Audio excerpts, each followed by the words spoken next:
That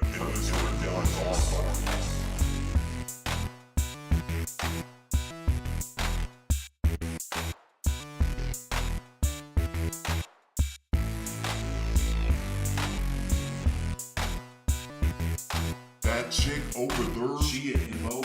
Light skin, long hair, she a MOB. Nah, I ain't playing with you, dog. Y'all better be word. That chick over there, she a MOB. That chick over there, she a MOB. Light skin, long hair, she a MOB. Nah, I ain't playing with you, dog. Y'all better be word. That chick over there, she a MOB. That chick over there, she a MOB. No, that wasn't last time. That was episode 3. Before. Yeah, so. Hey, you guys, we're recording. Back. Since We're recording. Oh, okay. Return of the Jedi? Hello. Hi. Hello. Hi. Welcome to the podcast. All right, guys. We are your friends and hosts. I don't know for that. I don't know if we're friends. We live? Go ahead, Zordon. No, we're just recording. We're just recording. We're not going live tonight. No video. But all right. Thank you, everybody. Welcome once again to the Fifth Stripe podcast. As usual, I am your host, Oliver. We have Mad Beard Man Austin over here. How you doing, Hello, buddy? everyone. It's wonderful to be back after a conspicuous absence last week. Looking forward to talking about a bunch of stupid bullshit. That's excellent. That's what we have on the table. We have Professor Berto, always bringing some bullshit. Professor Brandon. JustKeepPants.com in the house. Check it out. Absolutely. Just pizzamunchin.com right there. Professor Allen, how's that hair doing? Professor Allen's already sauced, guys. I'm getting there. All right, man. All right. What about you, Coach Ricky? How's everything going? Everything's well.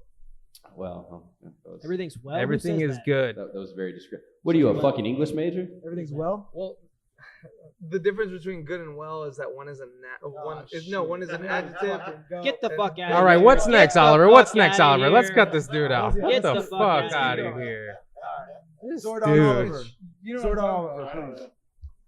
All right, Rangers. Gather round.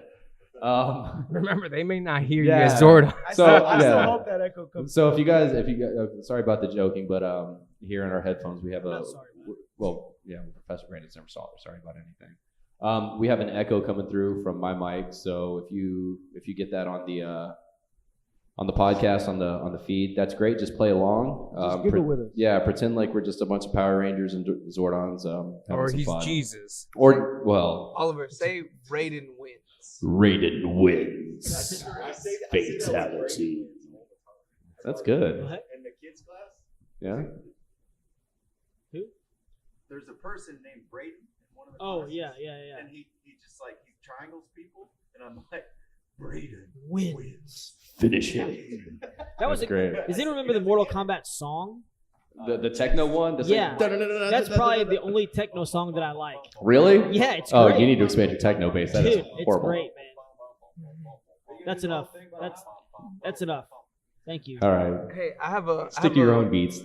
I have a Mortal Kombat question for later on. Once we get to the topic. Let's get what we into talked it. I about. mean- well, first let's give a shout out to the Yeah, sponsors. sponsors. Let's get some business. We already taken talked care of. about JustKeepPants.com. All right, we'll just keep Have a hands.com. lifetime guarantee on every stitch. That's And right. The 10th comment wins 6 a date with Professor Brandon. I'm not. His Well, personal we can phone talk number. about that, but the 6-month guarantee. I was actually looking forward to the Ringworm Diaries. Oh man, That's real. You should follow Professor Brandon's new and upcoming blog, The Ringworm Diaries. That's real. It's good. It's gonna be amazing. I heard 2 new stories It's today. seductive When you and train- dirty at the same When you time. train hard, shit happens. Yeah, sometimes, man. when you train hard, you get fucking No, worms. you win hard and you train hard. Absolutely. You want to be the best or not? All right, Saloon Door. Shout out as always, giving us a place to record and giving us good beer. Awesome. What are we doing here? Yeah, so we're really excited. We've got an anniversary coming up on the 26th, 27th, and 28th. It's a weekend-long anniversary bash here at Saloon Door.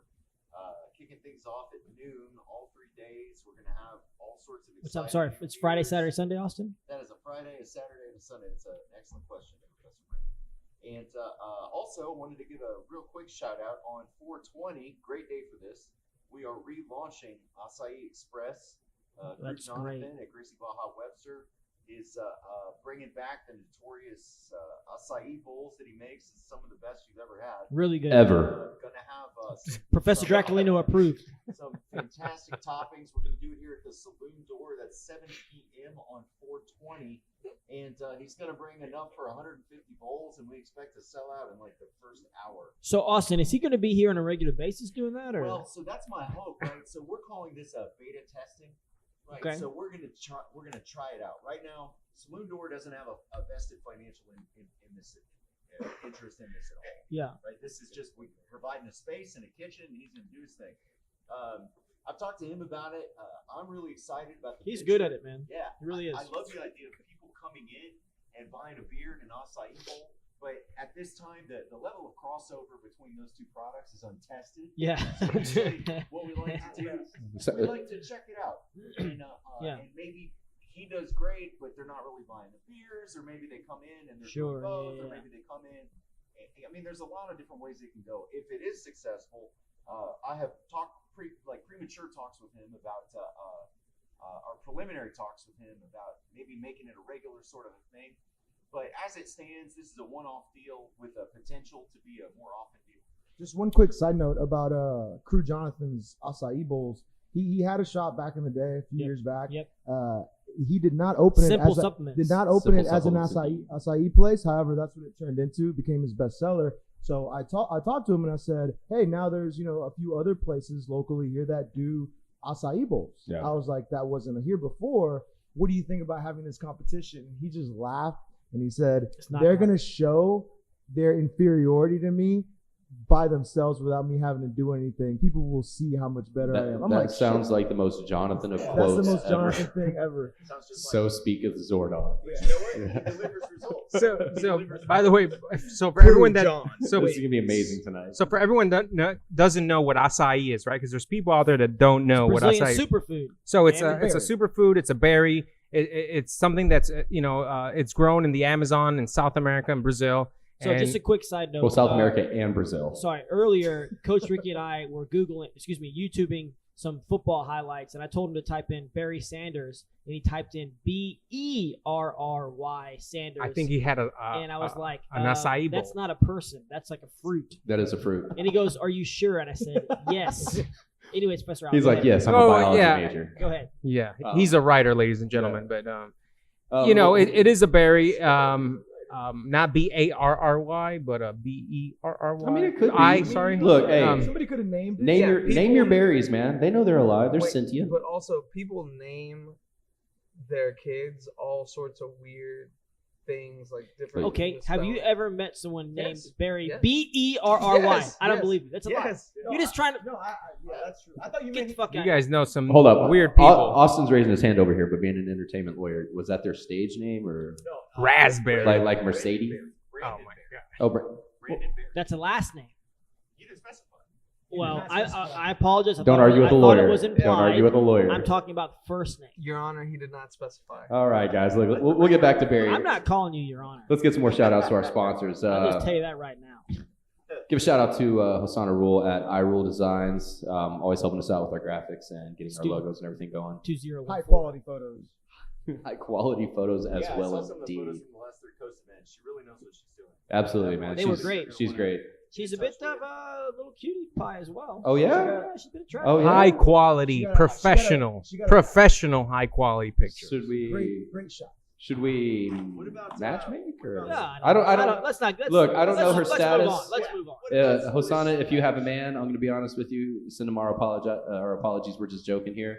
But if you don't, Professor Brandon over here in this. We'll move on. Let's move on. Okay, we'll move on. Slide in them DMs. Make people uncomfortable. Oh, who? You? I don't believe No, it. I don't. Professor get, Brandon I just don't started get, pitting, ladies and I don't gentlemen. get uncomfortable. This is the first time I've seen you blush. I don't get uncomfortable. All right. Who else? Twin Peaks. Twin Peaks. You guys gotta, man. If you haven't been to Twin Peaks recently, stop doing what you're doing and do that shit instead. Food's good. Scenery's good. Scenery's good is what I hear. That's what I hear. That's what I hear. Good beers on tap. Cold beer, hot food. You can't complain about Super that. cold beer. Super cold beer. Talent There is talent. on display. Absolutely. They play sports. they That's do. what I meant. Lots of TVs What did you there. think I was talking about? Exactly. They will host your UFC fights. There's UFC fights there. Oh, yeah. So I mean, there's always a good thing to do there. To catch the UFC events for sure. Yes. Third Coast Grappling. Big shout out to those guys. They've been helping us out a lot. Hottest grappling event. Hottest grappling event. I do want to talk a little bit about the recap of the qualifiers that we had a few weeks back. We did. loved the crowd setup. Oh, Better than it was last time. amazing. A million times. It was amazing. Well, the qualifiers were great too. Like it was all blues and purples, and I mean the matches were amazing. They were really, really good. Absolutely. I think I was looking, if I remember the numbers correctly, we had 20 matches, 16 submissions out of those 20 matches, which is, I mean, that's just kind of a testament of the way the rule structure and the pace is kept there at the Third Coast Grappling Championships. I mean, it makes for exciting matches for practitioners, people who know what's going on, people who don't know what's going on. It was a good event all around. They made some changes to the setup at Scout Bar, which was, I'd say, man, I mean, Professor Berto had the pleasure of reffing the first match. But from your perspective, first, man, second, how'd it look third, there? I think, First, second, right? and third. That's right. Yeah, you had 3 under your belt. Yeah, it was Look at you. not expected, but I enjoyed it. I'd be glad to do it again if they ever need There you a go, ref. man. I'd be Coming happy off to do the it. bench in the clutch. That's right. It was, you know, That's right. they needed me to do it, so That grapple hedgehog just balling up and you did a rolling great in when job, it's man. needed. Guys, and it's And very Masana important. Got a good shot of me trying to keep the dudes. They were about to fall off. No, it's too. I was absolutely like- insane. I Yeah. was like, oh shit. You know, aside from everything, it was a high quality event, professional event, right? In a professional setting. It was a free event, most importantly, a free event, Yeah. and it was catered to the spectators. It was catered. Oh, I thought you meant there was food there. I was like, man, I didn't get any food. Well, I I was about to complain. Hey, that was all those trips to the bathroom I went to go eat. Well, I mean, I didn't see any if there was. No, well, it was a high quality event for the spectators and for the competitors as well, right? You know, it really felt like you were going to a sporting event, right? In a rock star environment. And so that's something that they're trying to do at Third Coast. And you know, we have another event coming in June. It's one of the biggest cards of the year when it comes to jiu-jitsu. So I'm really excited to see the improvements from the qualifiers that we had going into this June's card. Well, and the June card is amazing too. excellent. It really is. Go ahead. One thing I like about that is that the stage is not that big. Also, like it's not super small. Yeah, the mat space is big enough that people can move, but it's small enough they can't run away. Yeah, so it forces action. It Yep. forces Yep. people to like There's risk nowhere. it. It's like Thunderdome, man. You can't get out of there. 2 men in there, 1 man leave. Absolutely, and you can see that. That's evident by the amount of submissions that we actually had at the end of the night. It was really good. It was really good. Well, one thing I'm really impressed, and I think we talked about it today early in class, was the level of jiu-jitsu is going, right? Every year we talked about jiu-jitsu in the early 2000s, mid 2000s, and now we're coming to late, we're going to 2020, and the way the level of jiu-jitsu is coming at the lower belts, it's high quality. It's pretty much, you got these kids training at such a young age. Well, what do you think? Well, the training environment. So 10 years ago, most schools either they had one black belt who was teaching, or they had no black belts at all. Now you have schools that, of course, have a black belt teaching. They also have homegrown black belts. So the training environment is just going up and up and up, and that's a big deal. I mean, you're going to see an exponential growth. I mean, you're already seeing it, really. Yeah, no, absolutely. Especially in the results of big events and stuff. I mean, a lot of people out. Used to be it was just dominated by Brazilians, and you had a couple of people that would break into that. Now you're seeing, I mean, it's much more international. You're seeing a lot of Americans, a lot of Japanese, people from Europe, all over the place, doing very well in all the belt levels. Even black people coming up. The guys from Sweden at the Worlds this past year, they were coming in. They got, I think, a bronze and a silver from Sweden. I mean, like, that's a big deal. You know what I mean? Yeah. Poland has a lot of great fighters. Yeah. Not only that, you're seeing guys at lower belt ranks competing at high levels this year's ADCC qualifiers. What we had was he a purple belt, blue belt that You ended have a up, few blue belts. Yeah, qualifying for ADCC and then making it up the ranks. I mean, it's the introduction of jiu-jitsu to the guys these days is and the thing ridiculous. too is you have I think a lot of those blues and purples, they're in a situation. I made a pretty sweet meme about it on Just Keep Mystic on Facebook page. But you have kids that maybe they started when they were 5 or 6. They go through the kids program. They're 16. They're blue belts. They've been training for 10 years. Yeah. And they're blue belts. I mean, they're going to wreck people that have been training for 2 years and they're a blue belt, or they're a purple belt and they've been training for 12 years. But when adults train, I mean, the average time to get a black belt is 10 years. So if you start a kid, they've already 10 years into it. A blue belt, 100%. they're basically. So you're seeing those kids coming out now. You're Absolutely. seeing those kids that have been training for 10 years. They've went through the kids program and now they're blues and they're purples, and they're just really doing a lot of damage because they have the experience. They have a lot of depth in different positions where like your average blue belt would not, but they've spent 5-6 years gaining knowledge on. It's just experience, But it's also, with jiu-jitsu coming along and growing as much as it has, we see it at our academy now. I remember when I started, we had 1, maybe 2 black belts on the mat if we were lucky. Now you show up to class, you'll have 5, 6, 7 black belts, and that's just going to get bigger and bigger. So the people who sign up a year from now are going to have 10 black belts there, on the mats to help them you can out. get good in any training environment if you train the correct way. Absolutely. But it's always easier if you have high-level people. You just show up and train, you're going to get better. It's like the Karate Kid, right? You can learn from Mr. Miyagi, or you can learn from Cobra Kai. That's right. Well, John something that's really important. We talked about it Sensei today. John. Was Excuse me. That's all right, Professor. Was the more black belts and more higher level belts are on the mat, the safer it is overall for people coming up as a white belt, blue belt. People see the right way to do things. Correct, right? Yeah. So I was telling Professor Brandon, like, man, I'm not a big guy, I'm not a heavy guy, and my body, my but back, you're not Rooster either. Well, I'm getting there. So right? let's not.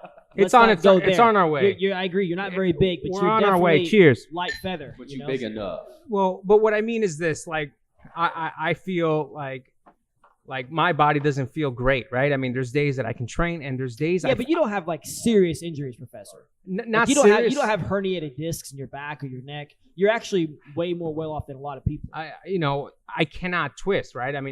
It's something I have to get checked out. I can't twist, but I can still train, right? I can still train. But what I mean is, like, the people coming up now, they're not gonna have to go through that, right? They're gonna have to go through that. When I first started, it was like all white belts and a black belt, and all you heard were elbows hitting heads, right? Yeah, but I think you're right. Like, the higher level the room, the more technical, the safer it's going to be. But at the same time, hard training will always have a consequence. If you're training twice a day, 6 days, 7 days a week for a prolonged amount of time, it doesn't matter how safe you're being. There will always be a consequence and a sacrifice you have to make. Well, I'm thinking about more like wear and tear, right? As far as like a major injury happening, like a big lower back or a big knee, which injuries are always going to happen. Yeah. It's just how frequent and how severe. Yeah, well. how severe. Well, yeah, so the more experienced people there are at the school, like the chances of injury happening from like you doing the technique wrong or you training incorrectly will definitely lower, I think. But the injuries from just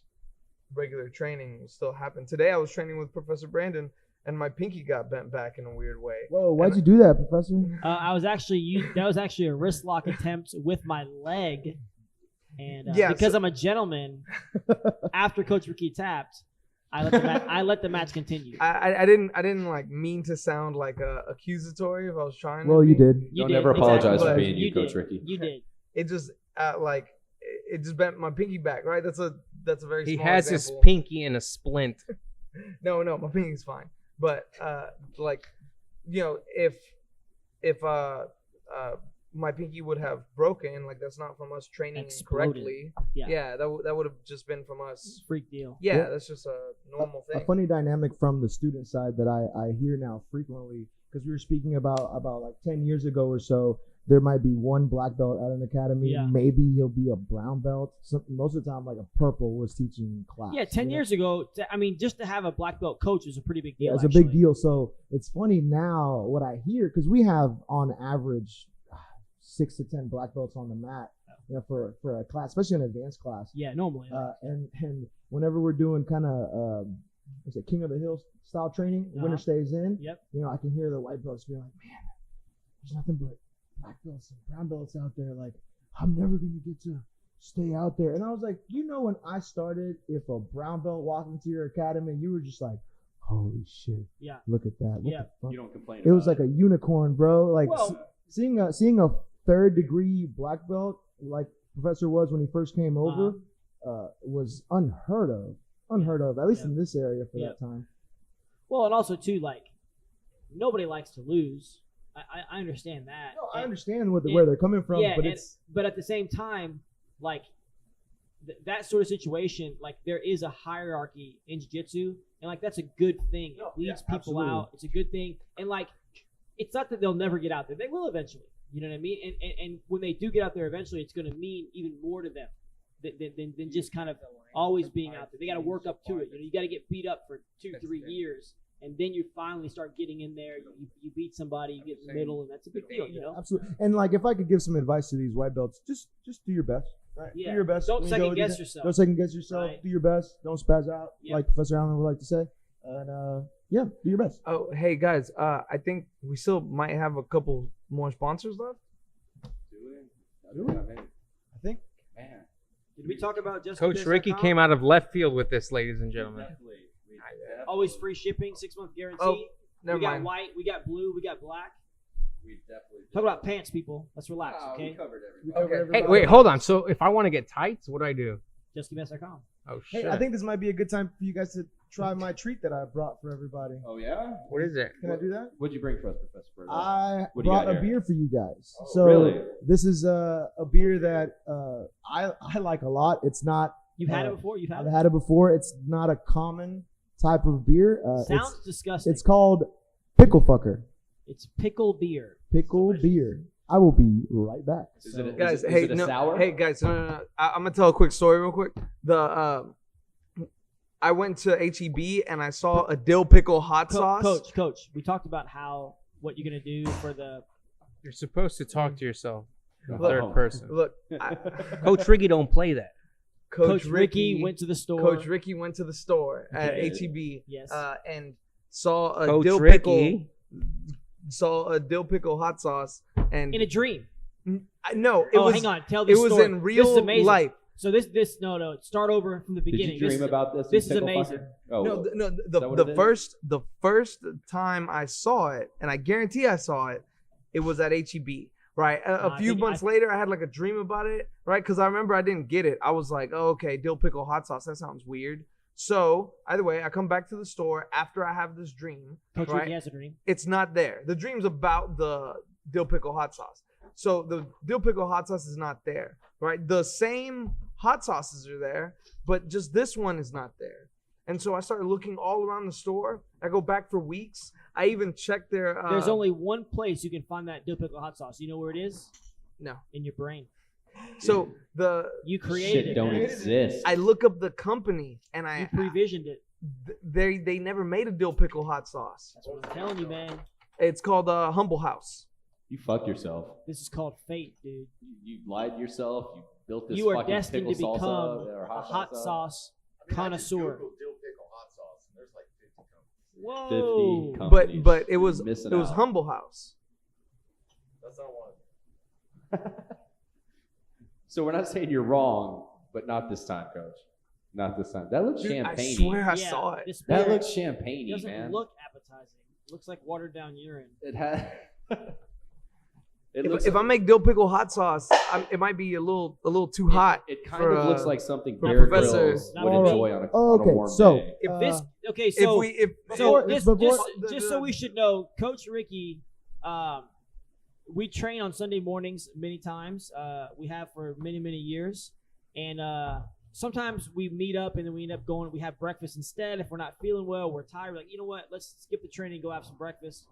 Go Well, have some brunch and a snuggle. yeah, well, exactly, I feel right? you. So we've been talking about this hot eating contest, okay? And I'm talking about spicy food or just like hot temperature Just- food, whatever. just I'll beat fucking him. eating lava. I'll beat him at whatever it is. Coach Ricky comes in this Saturday says, hey, let's just go eat breakfast. I'm like, that's cool. Like, what's wrong? He goes, oh, my tummy's upset. He actually used the word tummy as well. Okay. And he said he had some shrimp that were kind of hot, and now his stomach is upset. And I'm like, how do you expect to challenge me in a hot eating contest when you had some shrimp that had too much pepper on it and you can't handle it? your stomach's gonna be upset too. My girl's from Louisiana, like, man. Hot stomach food- don't get hot upset. food will upset All right, your ladies, stomach. ladies, please. This beer that I have in front of you is called Pickle Fucker. It is a farmhouse ale That is ill. from next to the New Humble House, Braunfels but it's not Brewing Humble House. Company.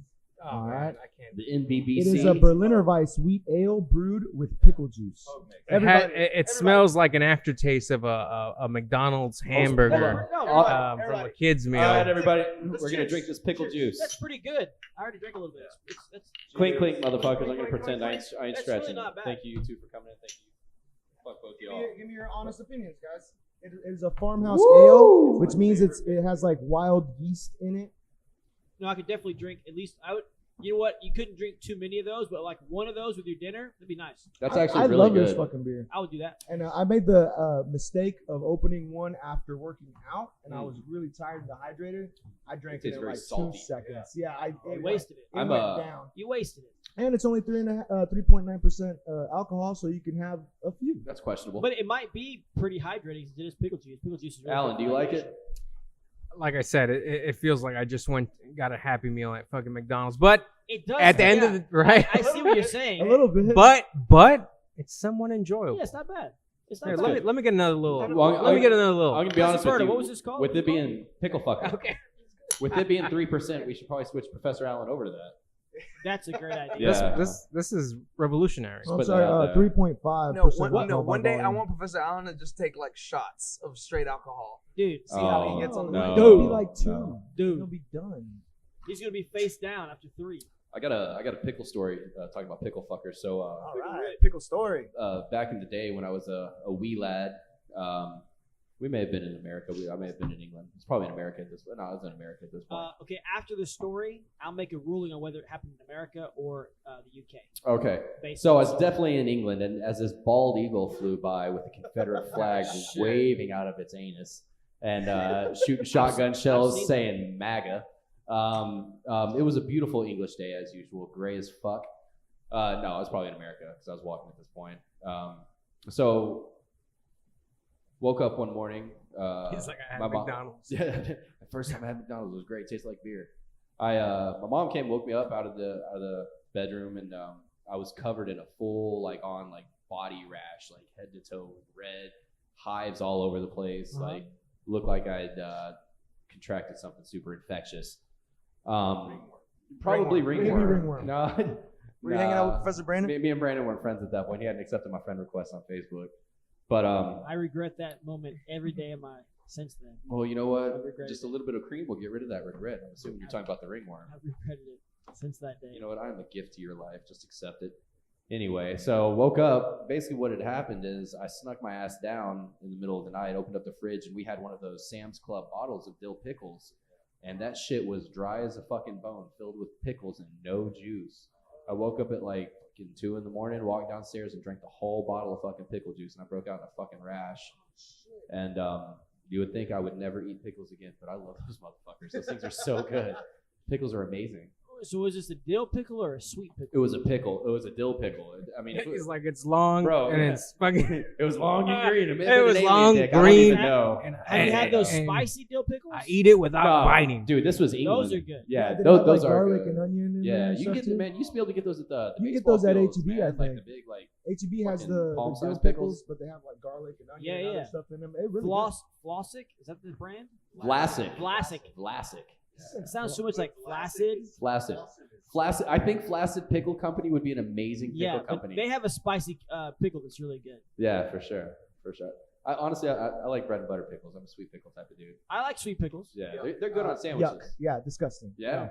No, Oh, the sweet's good. My bad. You never had sweet pickle? I've had sweet pickles, sweet relish, and that shit is Oh, disgusting. relish is fucking. Bro, sweet relish on hot dogs. Oh, dude. Motherfucker. I'll give you guys a tip out there. Blech. You got when you prepare the hot dog. The pro tip is you got to put your fixins on bottom, Absolutely. and then put the wiener on top. Dude, it's Makes like, sense? man. You got mustard, chili, and some sweet relish. Wiener on top.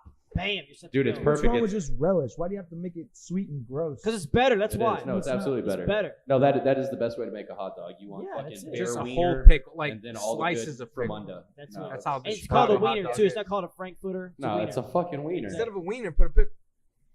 Is it wrong to call it What a kind of sausage? vegan shit are you Yeah, promoting what, over what here, is Coach this, Ricky? man? Come Jesus on. Christ. This is America. What We the fuck's eat meat, wrong with you, fucking Coach? nitrates and Sorry. shit. Jesus Christo. God. That sounded extra good with the echo. I hope it sticks. No, me too. Me too. So speak this word on. So what do we got? What do we got? I don't know, man. That was a good. That was probably one of the most interesting pickle talks I've had in a really long time. I've got questions. I don't think I've ever had a pickle Yeah, talk. I've got questions. You got we, like we talked about this some time ago, and I'm very curious about it. But it's related to the Mortal Kombat. Uh-huh. Yeah. Oh shit! So Goro, yes. Yes. right? can you Kimura and Americana Goro's lower arms? Yeah, why not? That's what I was gonna ask too. At How the same would you time? submit Goro? Wrist lock. Yeah. Well, you would have to Yeah, I mean, disable he his doesn't- Diagonal arms. crucifix. I don't know how their shoulders work. 'Cause Well, he well, would have Well, he Okay, only okay, has look. 2 shoulders. Yeah, he has so- like little elbows. So you would have to have 2 shoulder girdles to have functioning. He should have. Yeah, Yeah. if the arms are functional, it's got to be like a regular arm. So I'm guessing you can elbow lock it, you can shoulder lock it. It's going to work the same way. Coach Ricky, can you pull up a X-ray of Goro on the interwebs? Can you see Now, if I there's was one of those available? talking to Coach Thank Ricky you. earlier about, we Check talk that about out. mythical creatures and how to defeat them using jiu-jitsu. Yeah. And I asked Coach Ricky, what's the best submission to use? I mean, this is like pretty standard, not too exciting, but I thought it's relevant. What's the best submission to use against a vampire? And I was like, crucifix. What would it be? Mounted crucifix or rear crucifix? Rear. I think rear, because your body's going to create the You have to avoid the bite. crucifix, which is going to make him become incinerated instantly. Plus, Well, from the rear, would from that the mean- rear, he's open to a wooden stick from the front. Well, yeah, of course. The thing is, if let's say you put him in a crucifix and That he is true. immediately incinerates, would that harm you? The incineration? Well, If he's obviously, I'd on be wearing you, a special gi that would account for a that, fire you know what I mean? retardant gi. Yes, You yes. can get them at any of the local chemical plants, ladies and gentlemen. Yes, I would wear. You know one thing that It's, I thought it's like a racing suit, really. One matchup that I thought was interesting was with the new movie coming out would be Superman versus Shazam in no gi, right? So you can't do it with the gi because the gi would just tear apart. And normally the big drawback on Superman is that he's always scared to hurt the other person, right? He's always restraining himself. He never goes full on out. Yeah. So there's been instances that Shazam has beat Superman, Superman has beat Shazam. Really? However, if it was a no gi, right? We have the tap. We've talked about this before. It's safe. Superman doesn't have to feel bad. He can go all out. So who you got? Billy Batson, Clark Kent. Wait, do they fight as their not superhero alter egos? They already became they're their alter egos already. So it's Because- Superman versus Shazam, not Clark Superman Kent versus versus Superman versus Okay. Shazam essentially, because there has been an instance where Superman has frozen Shazam's mouth, Yeah. Billy Batson's mouth, so Yeah. he can't say Shazam, and then kills him. Shazizzle. This is a different Earth something. I don't So know, not on- Earth 32. So they've already changed. There you go, Crisis on Infinite Earth. I think. Okay, so they've already changed on this fight, man. They're already nobody wants to see a fight between Billy Batson and Clark Kent. Yeah, that's a. Obviously, Clark Kent would win because Billy Batson's at 14. Yeah, he's a kid. Well, It'd be assault. Look, I'm gonna be That's I'm gonna be assault. honest with you, That's not a Professor. superhero Is fight. it, That's is it assault and battery? If- That's a battery. Yeah, if he sees it coming. Yeah. No, battery means you have the chance to defend it. Assault means you got blindsided. I mean, Shazam and Superman seem to be pretty much the same person. I think it would come down to a mental game. I think because Well, like I mean, Shazam has like the lightning strikes. so Yeah, so Shazam. I feel like if they went north south because of the immaturity level of Shazam being a small child, he'd be like, "Oh, gross, a penis." That's assault too. That's not assault. That's sexual assault. Not Yes, at that it point. is. Not at that point because Shazam's a grown ass man. Sexual battery. Thank you. Thank you. Hey, That's hey, a lawyer. Oliver. You can't argue with that. Hey Oliver, do we got anything in that bitch ass box? We got one. What's in the box today? And this is actually a good Just one. one? Just one. I got one on my DMs if we can bring it up later. Oh How yeah, can no, we can talk definitely if bring you it don't up. send us stuff to talk about? Man, you know what? I feel like between all of us, we'll be able to fill some time. Wow. Absolutely. Let me see what we have somewhere. Professor, on do you here. remember that really crummy song, How Do You Talk to an Angel, from like the early 90s? Who sung it? It was that show that was like trying to be 90210, and then they had Melrose like a Place? theme song. It was kind of like Melrose Place. It had Jamie from 90210, but he was like his own Jamie show. Brendan Walsh? Can you believe No, Dylan died? Jamie Predator. Yeah, Jamie man, Priest. he did. Luke- yeah, Luke- Luke Perry Luke died. Yeah. Perry? Really? Yeah. Was it Well, Dylan? No, he was like- Dylan was his real He name. was like Stroked 40. out. He was like Stroked 40 when he out. did 90210, so he's got to be at least in his he 60s. was 50, like one. 7? Oh shit. Yeah. 57? I don't know. Bro, he I'm was guessing. Hollywood beautiful. Yeah. So That was apparently good. he just had a heart attack and Bro, 90210 is my favorite all-time show forever. I lost track of it when the nurse bitch started going a little crazy, or is that Melrose Place? It's the same It sounds shit. like Melrose Place It's the because I same, don't yeah. know. It's the same Like, shit. okay, in all honesty, the first season of 90210, kind of okay. But then after that, just downhill.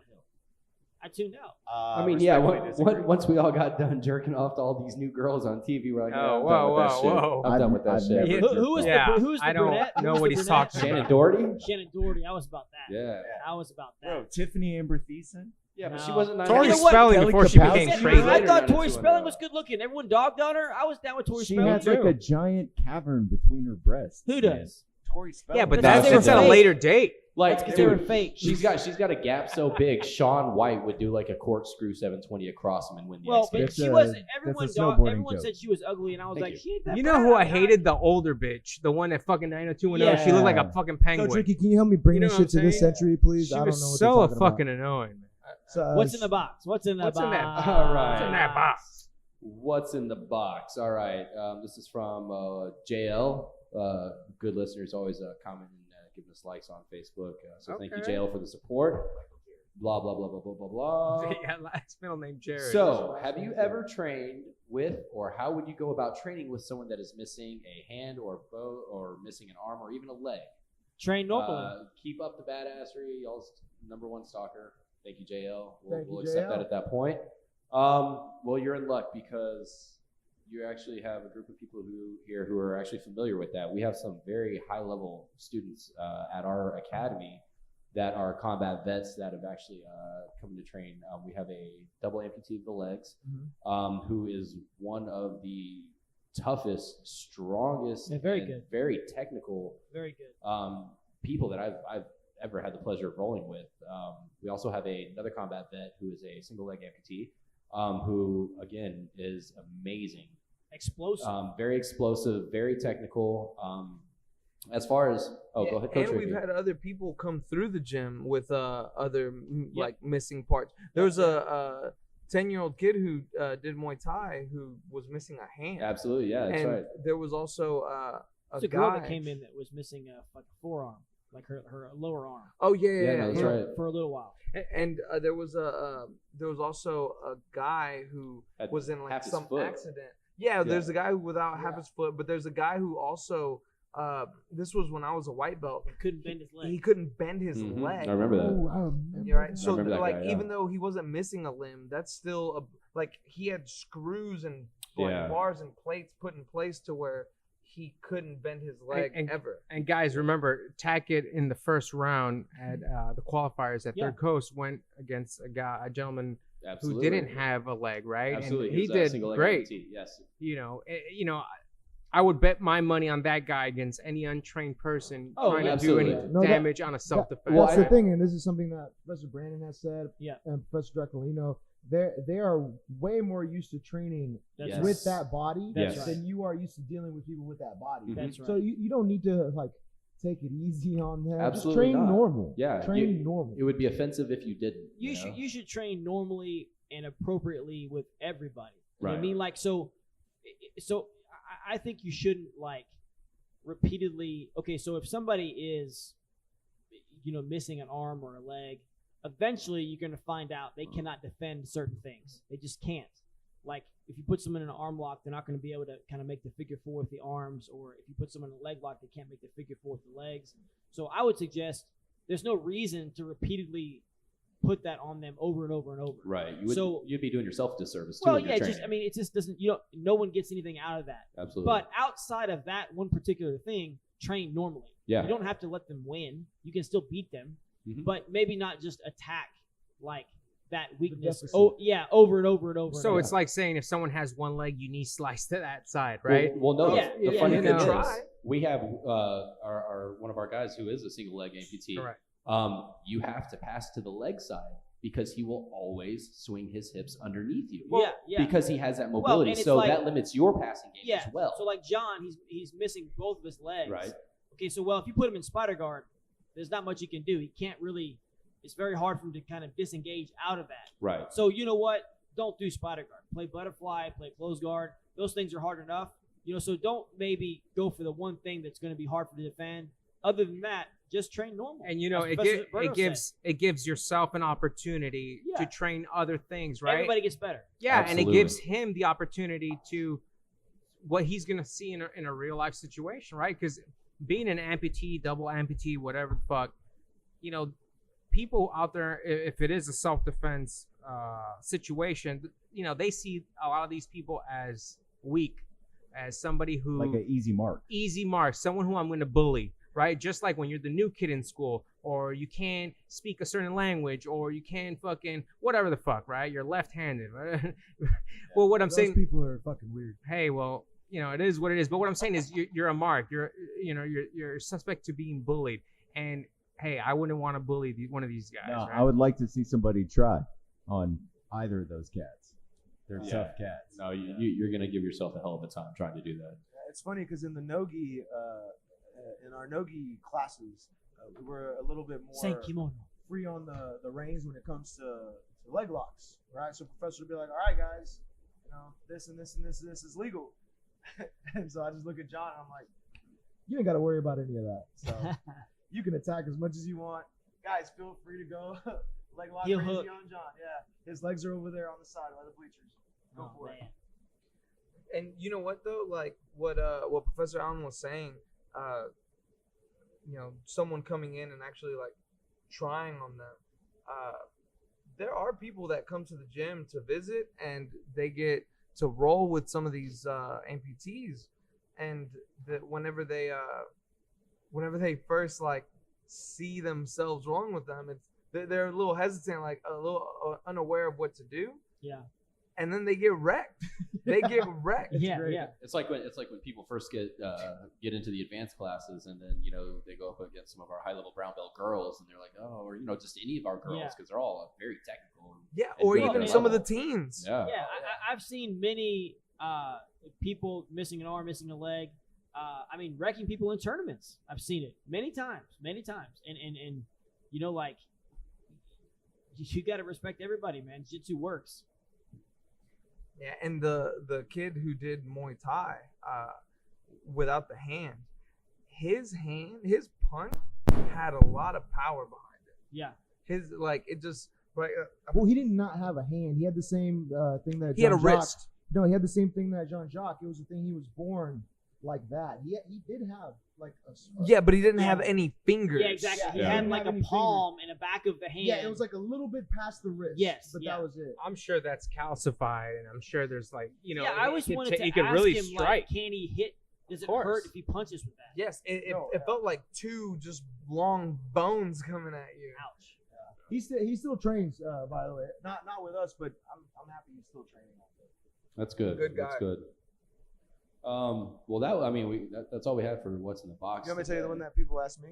Yeah. What do you have, Professor Burrow? So mine was, and I would like to ask everybody here, what was the first, awkward position you had to just accept that you have to do this for jiu-jitsu? Like you kind of get like north-south is the easy example, Yeah, right? But I'm yeah. talking about something more specific. Like for me, it was, and I saw this happen the other day, which is why it came back up in my mind, is whenever somebody's passing and you end up getting the inverted triangle on them, like Uh-huh. the reverse triangle. Yep.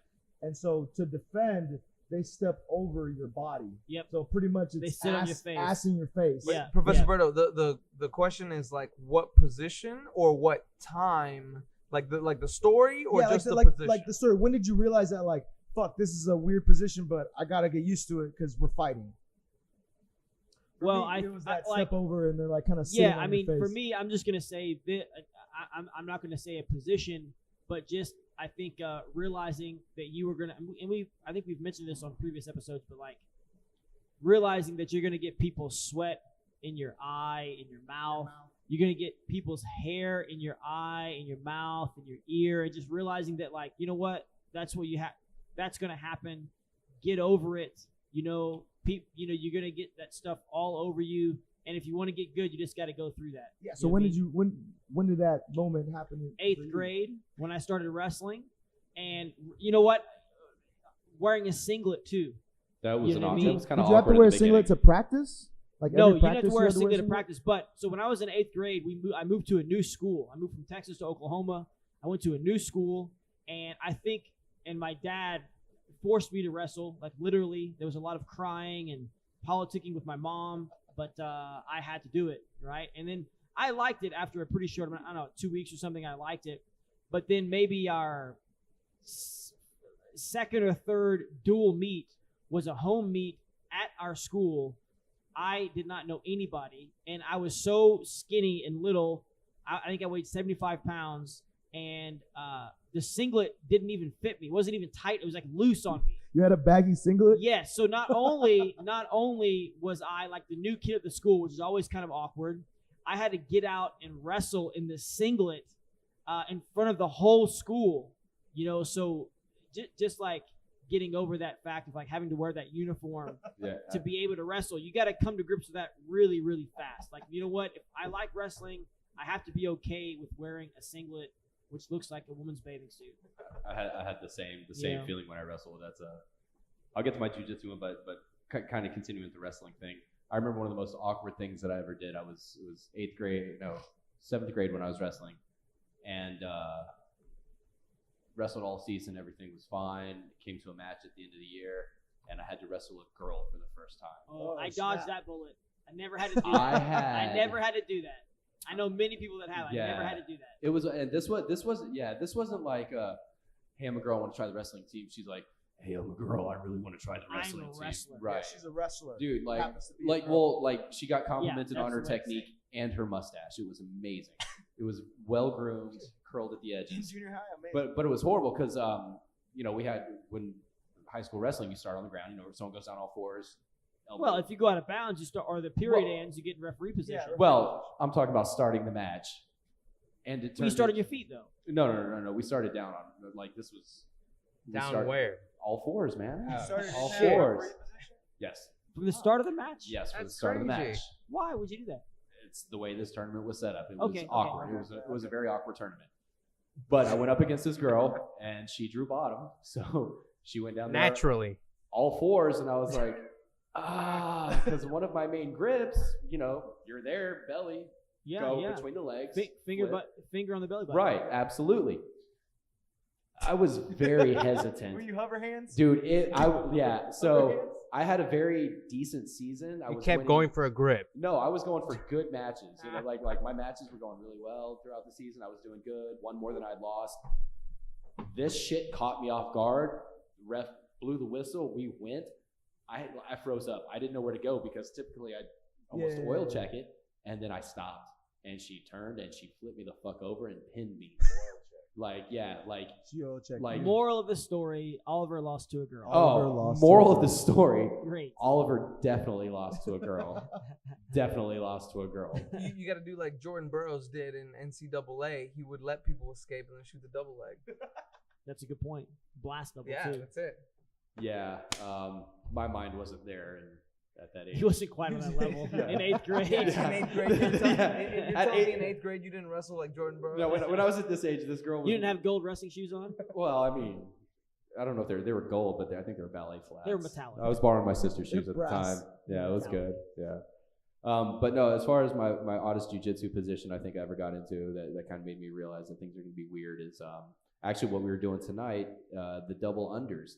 Or when you get the double under low and they stretch out, and then all of a sudden your head just slowly inches down there. Yep. It's, I mean, Well, just you know the what's G-pad material you know in what's between another yeah, one? no, that's all it is, man. It's a that's little bit of maybe rip stop. Another one that's maybe not like, maybe I wouldn't consider this awkward, but it definitely took a lot of time to get used to. It's just doing an arm lock, like how to do an arm lock without smashing your junk. Yeah, You know what I mean? Like, true. because a lot of times people teach it, they don't tell you to, their elbow should go across your thigh, not across your balls. Your inner groin, Yeah, exactly. I mean, if the arm lock is hurting you more than your opponent, you're doing it wrong. Mm-hmm. So I think that takes a lot of time too. Is like learning, and we've mentioned this before in the podcast too. It's illegal to train with a cup, and you should not train with a cup Ever.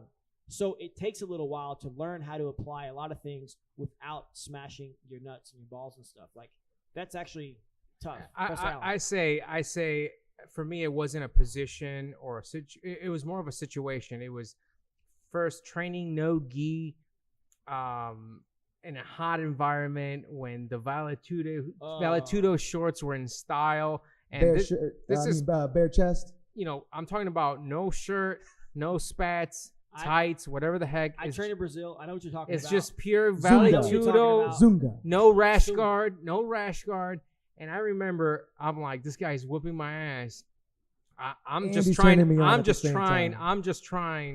I'm just trying to defend myself, whatever I know how to do, right? And you just feel the slickness of someone's back and chest, and it's like, God damn. You know what the worst is? And how The worst moist is when they you are. when you come Moisture. into like a no-gi class and you show up mid-roll, right? Oh. So everyone is all sweaty and you are like cold and like no sweat, and you got to start touching everybody.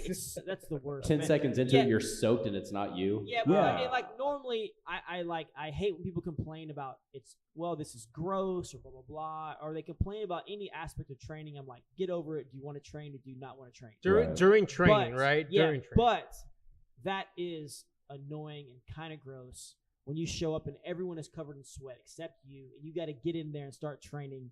That's a little bit. I'm like, man, I hate that. I kind of hate that. So that was my situation, just feeling the slickness of Well, and also, fucking I mean, sweat. I'm guessing you're talking about training when you were in Puerto Rico. Yeah, so when I started training in Puerto Rico, I would say it's 2005, 2006, Yeah. right? And I show up and it's like first day I had a judo gi. It's an A5. Fuck it.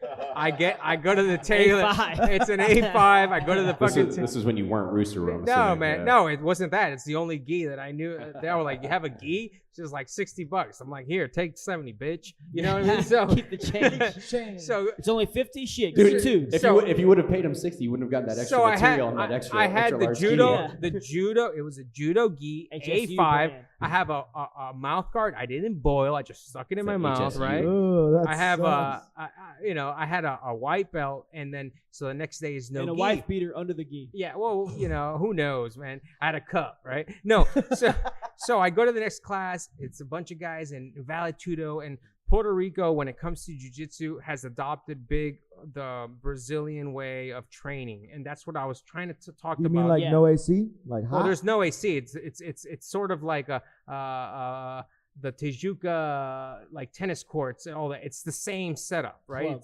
Yeah, Tennis club. club. Whatever. Tejuca tennis club. Club. Baja de Club. Tijuca. Club. So what I'm saying is like everybody's sweaty. The gis aren't white; they're yellow. Well, you but know like what I no mean? gi. So like, I trained in Brazil. Like I was there for 6 months, and I would train no gi. They would have one no gi class a week, and you show up, and it's guys in speedos. You know what I mean? And as an American or just anybody, I think even if you're used to speedos, even if like maybe you're European and you're used to people wearing speedos, to show up and train no gi, and the guys are only wearing speedos and they're doing like inverted guard and all this kind of thing. Yeah. It's just a bit of a shock. And You know the what I added mean? factor is the slip and slide effect. If you don't have tatami mats, Yes, with the- exactly. if they're you- slick if you have mats, canvas or just like that, that's a slip and slide. it's tough, man. You remember the old school that we had, like the wrestling MMA class. Oh, like, fuck, that was difficult. It was insane. That was This really is difficult. this is a good way to talk about my situation. So It's I always was, about Coach Ricky. Always. That's goes why we're back that's to why Coach we're Ricky. here. person. That's why Come we're on. here. so Coach Ricky. I was in swim, and in Who was in swim? Who? Coach Ricky was in swim, Okay. and Yeah, he was. whenever we would play sharks and minnows, we would play kind of like the opposite of how people play in the neighborhood pool. It would be the shark is in the middle, and everyone had to swim from one side to the other. That's how And sharks and minnows. I thought it was typically the shark was outside, and they had to. So catch you were as playing a much. game. How would the not knowing shark how be to outside play. of the water? That doesn't make any sense. It's a grappling shark.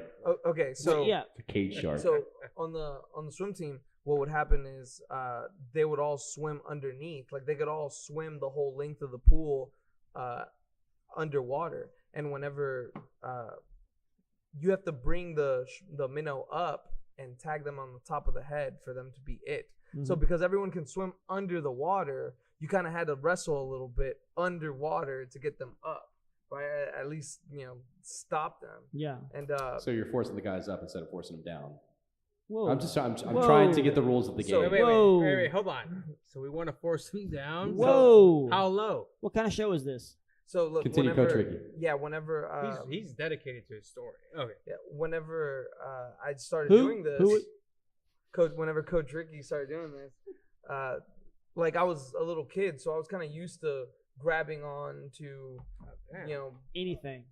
yeah, Anything. like I was Dudes. just trying to win, right? But the time in jiu-jitsu where I got like uncomfortable a little bit was whenever someone was training in a gi with like a very loose white beater underneath, Uh-huh. and they had just like protruding chest hair, right? Oh, That's yeah. weird, right? I kind of put the pressure on people sometimes. and sometimes I'm laying really close to that chest hair.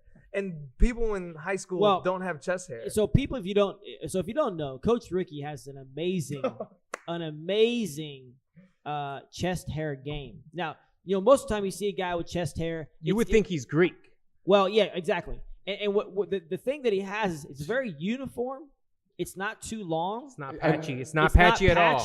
Last year he got a perm though, right? He's a bit self-conscious about it. I'm telling him he needs to be rocking only V-necks with some kind of gold chain and just own that shit. Because you know what? I would love to have a hairy chest such as Coach Ricky. I'm gonna be honest with you. It's Fuck amazing. a V-neck. Fuck a V-neck. I want to see him in one of those Jean-Claude Van Damme like kind of singlets, but tucked into some Dockers. Well, and I'll tell you something to do. This is a technique. So we're talking about kind of awkward situations. If you want to create an awkward situation, this is how you do it. Okay, and I've done this a few times. Doing awkward situations with Professor Brandon. Of course, with people that I know well. Let me reiterate that. You cannot do this with people that you don't know. You can only do this with your, I would say, close friends.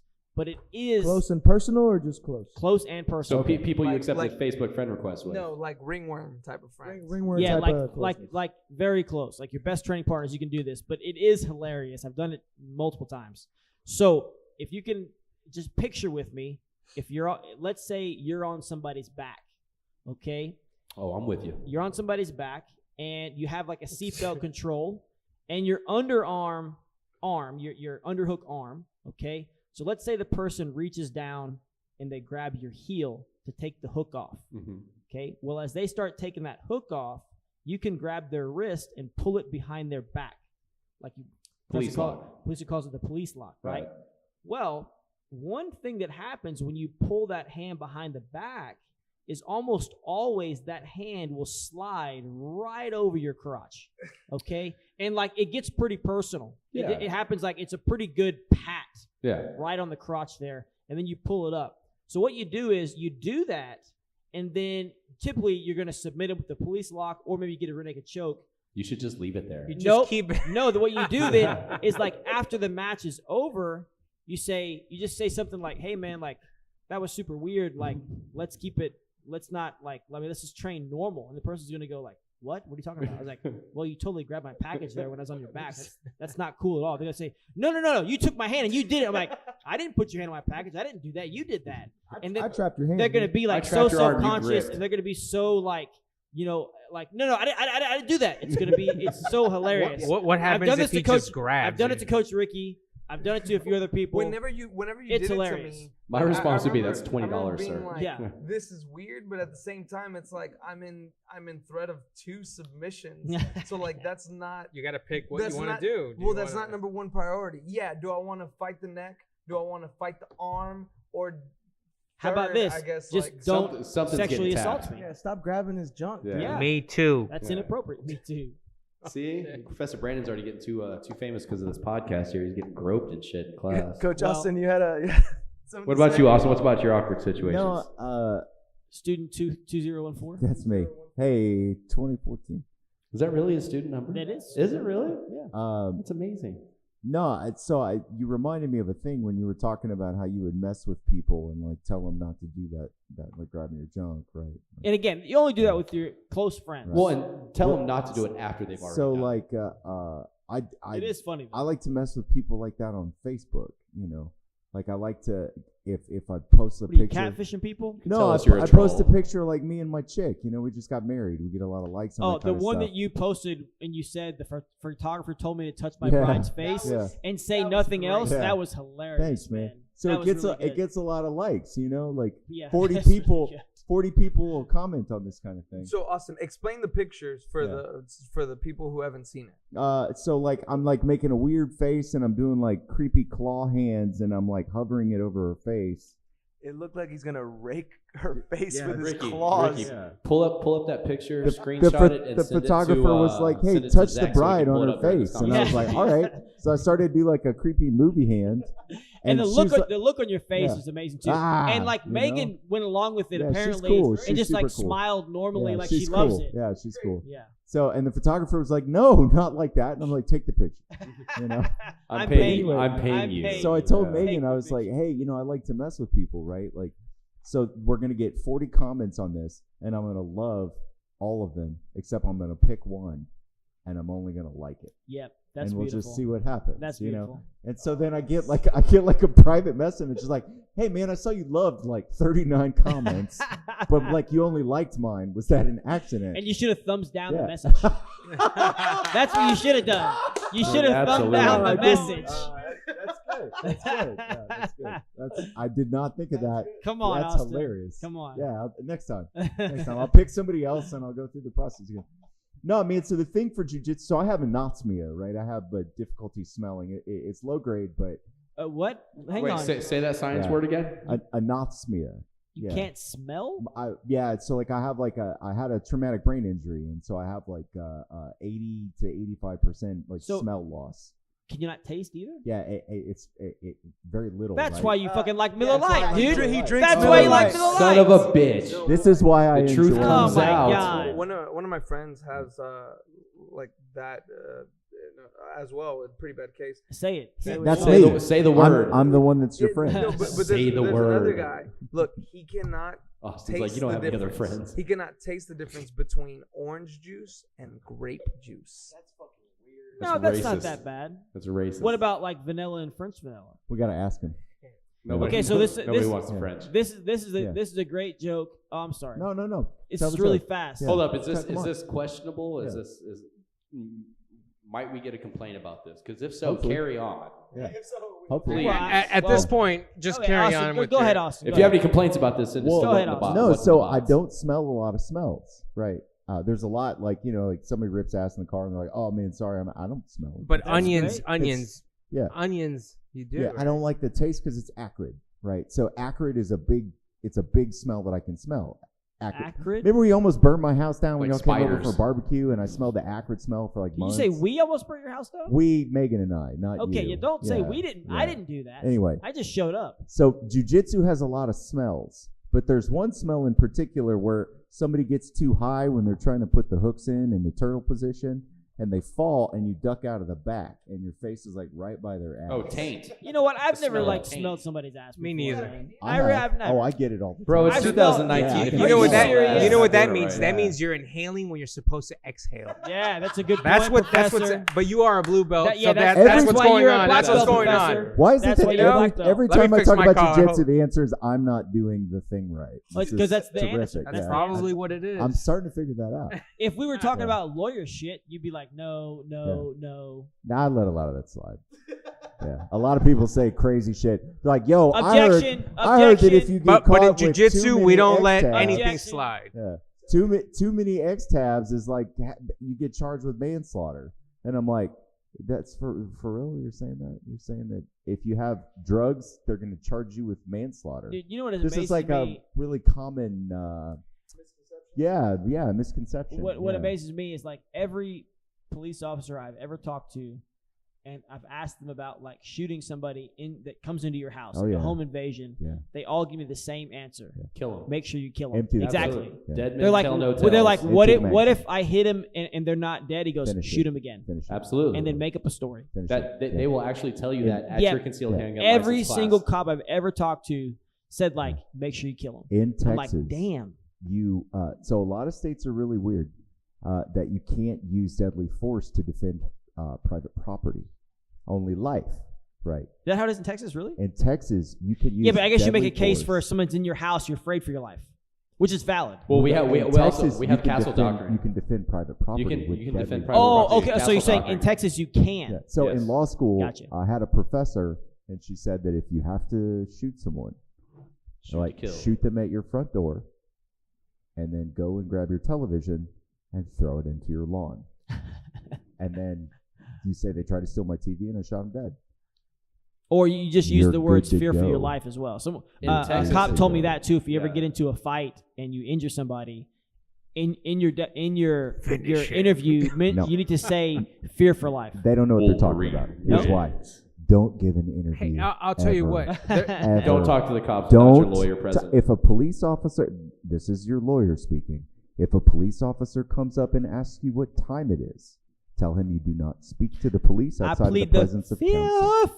Man, One, I'll- two, And I'll five, tell five. you. That was our newly special segment from Austin Weber, our lawyer on tap. Don't so, ever talk to the police. Man, there was a Ever. Law situation advice from that, Austin that Weber. happened Boom, boom, boom, boom. that happened here in Houston. This gentleman, he had a party at home. Neighbor came across, started making problems. It's gonna be a Started, missing went person thing. went into. Well, if you would lower your voice, you would understand that it wasn't a missing person. Let's get into that. By So the way. let's say, so this gentleman, he's No. at his house, has a party. Neighbor comes in, starts problems, tells him to leave. Neighbor comes back. The owner of the home takes out a gun, says, "Hey, leave my house." He walks him outside, and it's like what you said, right? So you got to shoot him on your property. So the guy apparently takes out a knife outside of the property, attacks. He shoots, he kills. He's on trial for murder. No way. If the guy had a knife. Where's this? But Is he's this in out. This This was here. Doesn't I would matter. say it was. It was. It was. Well, okay. like if he would have walked 10 about miles the, from here. If he would have walked about the property and Was the he guy off? didn't have a knife and he shot him, yeah, it's murder. Well- but if the guy pulled a knife out, it's self-defense. It went to time trial. out. We have the council doctrine here in Texas, so technically, if somebody trespasses on your property and you tell them to leave and they don't, you technically you can shoot them. You will go to court. But he walked and you them have out. a battle. He walked Yeah. them out. But You'll probably get up. you have the right to So let me defend your finish this, property. and then Yeah, you, well, you we'll get should. Austin's professional Is that advice. correct? So he walks him out. He walks him out. He said they had an argument. He says the guy had a knife, attacks him. He shoots him. This is in the front, right? yeah. In front of the house, or in the driveway in the front of the house, not on his property. So they did. Cops come. They recover the body. He did have a knife. He went to trial. They tried him, not guilty, right? Because Yeah. people Right. understand, like, hey, man, That's- Absolutely. the guy That's was the a- right the decision, guy- I think. it's the right Absolutely. thing, whether Yeah. or not, right? And but still, your life is in danger. You're out there. You could still be guilty. Think about that. Well, so yeah, go well, ahead. You have the case for a civil suit. Real quick, before Austin gives his review, I also have a question about that. If you're defending your home, and let's say the person is running out of your Yeah, you can't shoot him door, then. You cannot shoot him then. can't. No, you even can't. if they're still in your yard. You can't shoot him. And you also, too, Austin, you can correct me if I'm Can't wrong. shoot a man in If the you're back. 6'5" and a midget breaks in your house, you can't shoot him. because you can kick his ass. Yeah, exactly. They're not a Professional- threat. Onto our professional- I'm serious. We're gonna- I'm So being are we- serious, but Go ahead, Austin, Austin, come on. go ahead. Oh my It's God, where LP. to begin? Yeah, there's so many. Okay, so the first guy, right, the guy who shot the knife wielding guy, he made one mistake. Do you know what that mistake was? He talked to the police. Don't ever Don't talk ever We've do about already no, covered that. and Do that's not why talk I about said that. it, right? And, No, for so real. there's two witnesses, right, and one of them is dead. So if the police know that a knife was pulled and a gun was pulled and the order in which, and then they decided that they were going to charge him with murder, the mistake that he made is when the police came and said, "Hey, what is it that happened?" He didn't say, "I don't talk to police outside of the presence of my counsel. I'm happy to answer any questions that you have, but only once my lawyer has arrived." Memorize that statement. Use it liberally. I'm not kidding. This is your lawyer speaking. Absolutely. The second thing, so you can shoot a midget. It's totally cool. They If break you're in your 6'5", house. If they break in LP. your All right, house, I'm LP. Shaq, Yeah, and it's he's dark. 2-1. Yeah, but still, Yeah, are you it's dark. sure, Yeah, man? shoot him. And then they go like, the police go like, "Hey, were the lights on?" And you go, "I don't talk to the police outside of the presence of my counsel. I'm happy to answer any of your questions so long as my lawyer is present," right?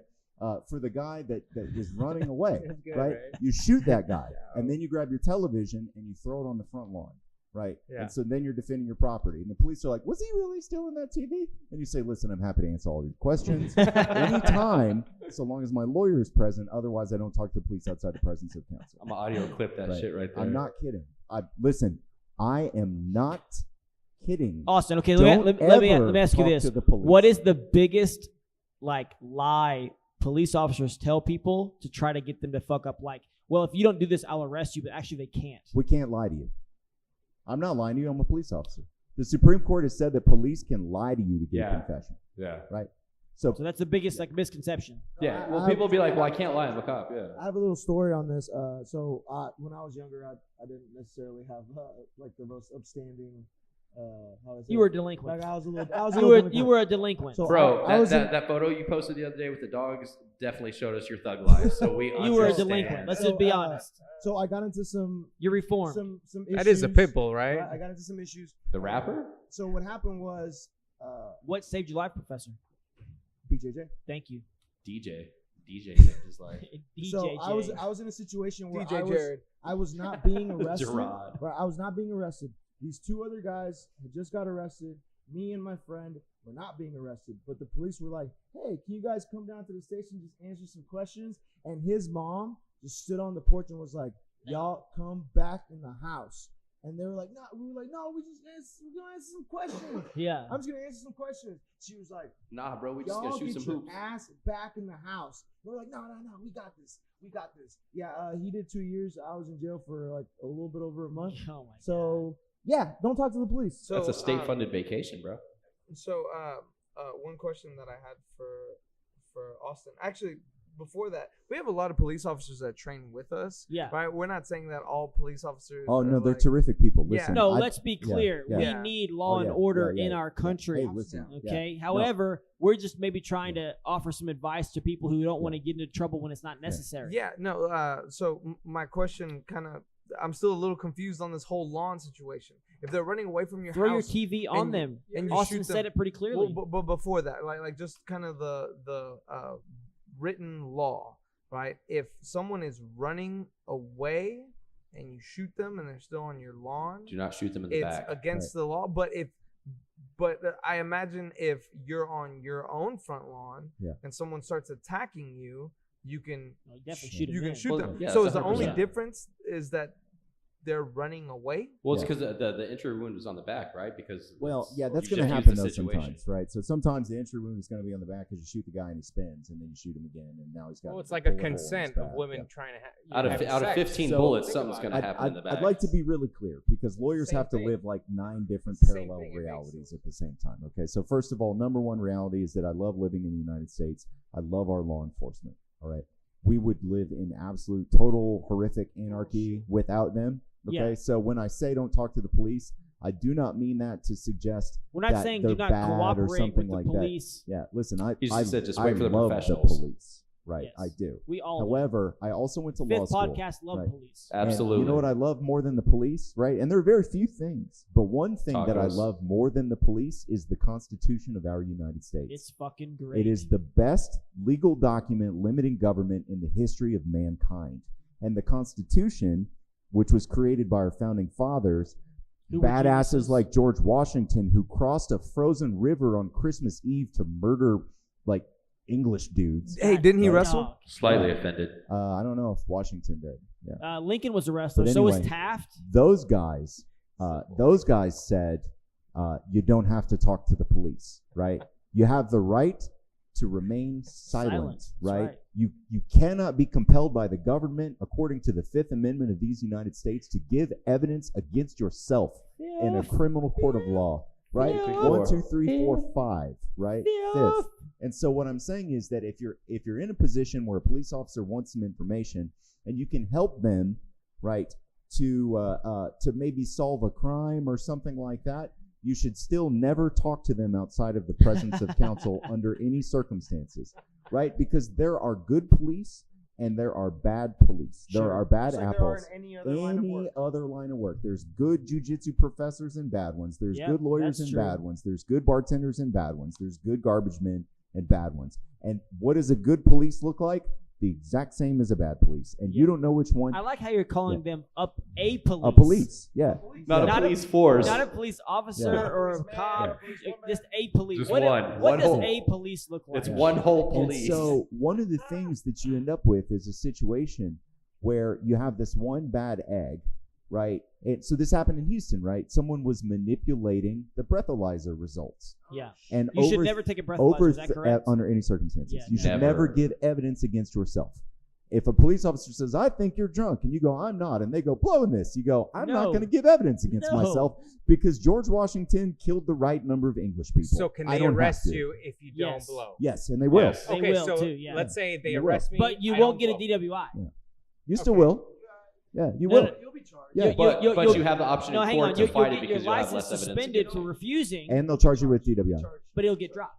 Well, you can Well, beat yeah, it. you can Yeah. beat it. They have very little evidence at Yes. that point. They have So no how can you beat it, evidence. Yes. Austin? Yeah. How can you beat It's it? not So what let's you know; it's say- what you Yeah. can prove. Well, here's how I beat mine. I'll tell you how I beat mine. Go ahead. Okay, so I was put on the witness stand, and they said, "Now you chose not to give a breathalyzer exam. This is my lawyer, right?" And I said, "Absolutely, yeah." And This under is your lawyer yeah, interrogating you. yeah. What? Yeah. What are you paying? Sounds for? cool. So, so I said, "Yeah, no, I refused His to buddy give a from law school. breathalyzer." Exactly. Yeah. And he goes, "Why would you refuse to give a breathalyzer?" And I said, "Well, because when you and I were in law school together, we took a class, and in that class, a police officer came and showed us how to manipulate a breathalyzer machine and told us it was pseudoscience. Do you remember that class?" "Yeah, I remember that class." "Great. Do you have any newspaper stories or anything like that?" "Yeah, oh yeah, here's a story where in Houston, HPD, they had 3,000 convictions thrown out because they were manipulating breathalyzer tests." Wow. Yeah. They would just put their thumb over the back and the what's it called? A little Spectrometer, corkscrew, a mass corkscrew. spectrometer, Yeah. right? It would register particulates, and those particulates would be interpreted as alcohol. Yeah, right? yeah. Okay. Alcohol. So I said, I'm not. First of all, I don't have to give evidence against myself. Second of all, I Yeah. especially don't have to give evidence against myself when it's already been demonstrated that these people are willing to manipulate evidence to increase the number of convictions. Right? Yes, yeah. I walked. The jury came back in Genius. 5 minutes. Genius. 5 minutes. Yeah. No, we're not convicting this guy, right? Because I didn't do anything wrong. Yeah. And I didn't have any alcohol. I would Yeah. never drink and drive. Do I not. think it's pronounced. So I got drink a and question. drive. Let's say you get Yeah. stopped. You know you're not drunk. You Yeah. had a beer. Yeah, don't do it You still don't do. under any circumstances. Okay. Yeah, because what they'll Never. do is police officers have a lot of leeway, and they can say, he was acting a little unusual, right? I'm so a weird guy, man. we I'm always thought- acting And if you have unusual. little Yeah. twitches here and there, We because we all thought- have them. we thought that he was probably also. We had reasonable suspicion that he Under- was under the influence under of the pills. influence. Dude, I Yeah, had or a some friend- kind of other sort of Mind-altering drug. substance. Yeah, and so you have this effect where if you mix pills and alcohol, then it amplifies. It's an amplification. Or he was acting like he was on some kind of hallucinogen, and we grabbed him. We think he was under the influence. We know we can't prove it, but He was this is acting what very we believe. nervous. Yeah, he's very nervous. Yeah. Yeah, he's a twitchy guy. Yeah. Yeah, all these flashing lights behind him and me speaking aggressively seem to have made this person nervous for no reason. Why- They why clearly, would he be they nervous? clearly must be on. That's drugs. always the worst question. Why do you seem so nervous? You're Really? shining a mag light in my face, and you might hit me in my mouth. I've with it never and been break all pulled my over at teeth 2 in the out. morning, and And someone's like, if you "Here's hit an me in my award." mouth and break all my teeth out, you get to go on a government-paid vacation during the Well, investigation. when I got kicked out of Canada, Yeah. during the Is it 'cause you were too European? during the interrogation process, the customs officer asked me why I was so nervous, and I told him very honestly, Moose? because I'm being interrogated by a customs agent, and I'm afraid I might get kicked out of Canada for no reason. And he looked at me like I was a fucking idiot. Well, What are you talking they are about? Canadian. So the question of the story is, did you get kicked out? Yes, I did. Did you I get some was maple syrup I on was the way out? escorted. Did you get pancakes during the gonna interrogation? say- No, I didn't. Was it because you tried to steal a bag of milk? No, it wasn't. Because Canadians drink their milk out of a fucking bag? That is so weird, man. It's so dumb. They have I feel like- they have bags of water too. It's so weird. Professor Berto, you know about that? I've- I mean, Yeah, yeah, we've drank yeah, out of we- bags of water. Yeah, I- but we use those I- to attract mosquitoes I've at drank camping milk grounds. out of a bag in Brazil. It's just, and I did it as like a tourist experience There was because a, it's so weird. there was a lady in our neighborhood in El Salvador where we grew up that she was actually the mom to one of my friends. She would sell bags of frozen soda from her house, and you would literally Slang it. You would literally just like bite the corner off of the bag, and then just kind of eat the slushy, Yeah, yeah. whatever. Like, Yeah. It was called I think, man, I may be saying this wrong. Charamusca, or any Salvadorian people out there, I may not be saying the right What would fucking that slang translate word. to? It's a slang. It's a slang word. Yeah, specific but to Slurpee. a but it's Salvadorian. got to translate. It's got to have Slurpee. some sort of. Slurpee, yeah, it's not what does Slush. Slurpee translate Slush. to? Did she sell it by the Yeah, gram? you could say slush. You could say mixture. You Yeah, could say So same thing. It's Okay. like there's a bunch of different fucking like cultural Icy? words for this kind of thing. Yeah, Maybe? like ice. Yeah.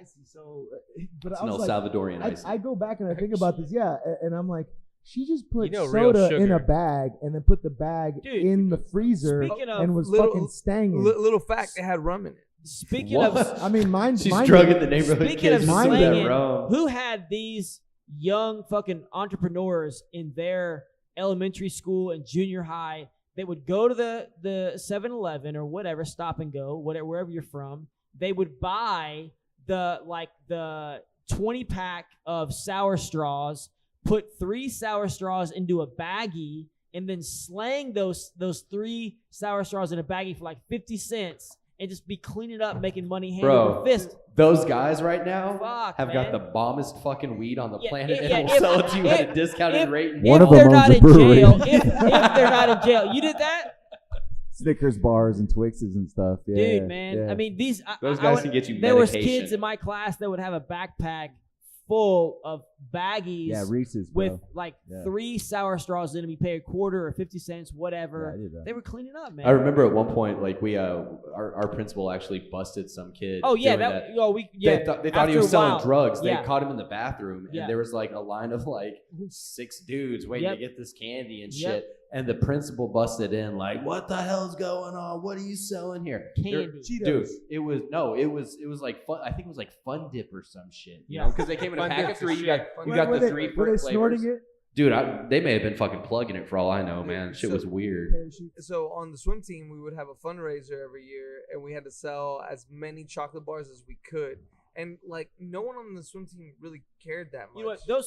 Those competitions. I have a lot of anger about this. Those competitions were bullshit because you would always get Professor one Brandon kid. just broke a glass. Man, Put it on the floor. one kid whose dad like worked at some company, and he would take his kid's stuff to the office, and he would sell all of it, and the kid would win the contest. I'm like, that's bullshit. So- I've been Tell your busting my dad to get a ass, job. walking around in the I'm- hot ass fucking sun. I'm that dad. you know, So this is man, fuck you, man. Fuck you, So Alex. that's bullshit. Hey, wait. Hold on, I'm gonna hijack this real quick. They would do the same thing with jump rope for heart too. That's So, bullshit. Coach Oliver's and my son go to school together. So there Yes, was sir. a fundraiser, and there was a time and a date for it. My ass waited till there was 1 minute left in Bro. the fundraiser, and I came through. I'm telling you. I added $6 to they were losing by 5. I put 6. You know my best dad move of the year was contributing to that fucking fundraiser. yeah. So Absolutely. So I agree with all of that. However, like in high school, I think by the time you're in high school, your parents aren't gonna sell your whatever for you you. don't- Whatever. I still have lots of kids doing that, and it's fucking bullshit. I hate- They should have got disqualified. Professor Brandon, Do you stop need a breaking, hug? stop breaking things. Come here, I'm gonna Do you give you need a a hug. hug. I feel like Brandon's pissed off that he never got that 3,000 point I fucking am. Thank you, Professor cookie Berto. cell Professor thing. Berto's giving me a loving No, embrace right now, and it it- feels great. Sometimes, sir. sometimes I they would have appreciate it. like a Does minute. everybody feel my pain? Oh, do it again. Do it again. Because I would get out there and I would hustle. So Right, look, I was hustling and I was going door to door in the hot Houston heat, and I was slanging these candy bars, and I would sell like 20 or 30 That's of them. because you're honest. Yeah, exactly. That's because you play by the rules. Yeah, and then some kid would Coach come Ricky, in. give me a second. God damn. So- Coach Ricky keeps trying. Yo, your story's boring. so Keep going. so during this whole thing, right? None of the high school kids' parents would help them, and so like we would race, we just kind of be like, Why I is bet it you always I got to could, be about race? I bet you I could sell more candy bars than you can, right? Just kind of fucking around A with people. competitive factor too. I sold the most. I was telling people we got it came like in a little cardboard briefcase, Yeah. and I know what it is. I sold them things. It had I bought I them played bitches for soccer. $1. I played baseball. I know Coach what's Ricky up. put a tie on before he went to go sell these. It things. had 50. I would sell them all by like third period. I'd ask the coach like, "Hey, you got another one?" Mhm. Right? I was the Coach least Ricky would money. walk up to people and be like, "Hey, man, them tires on your car look expensive. It would suck if someone slashed them. You want some chocolate bars?" That's a good sales pitch. It is a good sales pitch because, like, you want $40 of chocolate bars or like $300 in tires. On the real, I just did some real scumbag shit. I was like, "Hey guys, I don't believe that. You I seem was like, so I was stand like, up in I was quality. like, I was like, I don't have any fucking money to buy anything. You got anything? And after 4 lunch periods, I would have about $20, $30. So that's what I did. That's cute. That's That's cute. what homeless people do. Yeah, I know, but I did it as a high school Street student. entrepreneurs. All right. I You was- roll I was- around in the dirt for I a was little bit, panhandling. look a little. And said then hit them you streets, he you did. should have invested that money in oatmeal cookies and then sold them for twice the price. Dude, you You should have didn't sold do that. that. You You should have didn't sold do them that. All you gotta Huh? do is say they're organic and fuck it. Get The yourself price some doubles. raisin cookies and piss people off and Best, tell them the they're best chocolate one I chip. ever had is like we went to Boy Scout camp and there was one vending machine and it only took quarters, right? No dollar slot. So I was like, hey, Dad. I called him. He's like coming up on Tuesday or something. I went up on Saturday. I was like, hey, Dad, bring like 4 rolls of quarters. I'll give you the money for them. Because my dad's not going to give me 4 rolls of quarters for nothing, right? Yeah. Probably charge me extra for them, honestly. That's That's how like he is. $40. Yeah, but I was that's like, bring 3 like hours 4 at a rolls a strip club. quarter. So I was like, people were like, hey, man, do you have some quarters? And I'm like, yeah. I'll give I you sure do. 75 cents for a dollar. Yeah, no, 50. Yeah, 50 cents for a dollar. It's like, dude, you're. I'm like, I'm It's like, their parents' money anyways. They I'm don't like, care. yo, do you want a soda or not? Like, I'm sitting Don't say here. soda. Say Coke, man. This is fucking Texas. Yeah, it is cool. Some of that pop. So if you don't know, okay, if you're not Do from you Texas, want to buy some Coke or hang not? on a second. You know? Hang on. You want to buy some Coke? Hang on. Boy Hang on. Scout camp. Come Hang on, on, What are we let's- talking about here? Because Let's I'm kind address of this. So, slightly interested. If you're not from Texas, this is a proper way to ask and to like to inquire about a carbonated drink. Let's role play. Let's role play. Okay. Hey, Professor, what would you like to drink? Well, you already messed it up. You already messed it up. No. What would you like to Okay, drink? I want a Coke. What kind? Bam, Sprite. Fucking A. That's it. Man, Fucking so A. I already mentioned that I moved to Oklahoma when I was a kid. So we moved there, me and my brother at our neighbor's house, playing video games, right? Neighbor gets up. He's about to leave the room. He goes, hey, y'all want something to drink? And we said, yeah. And he goes, y'all want a Coke? And we said, yeah. And then he leaves. And yeah, me and my brother are like, he didn't even ask us what we We wanted. didn't get our order. And then, yeah, he didn't get our order. And then he comes back with like 2 Coca-Colas. And we take the Coke like real awkwardly. And like at the same time, I say like, I wanted a Sprite.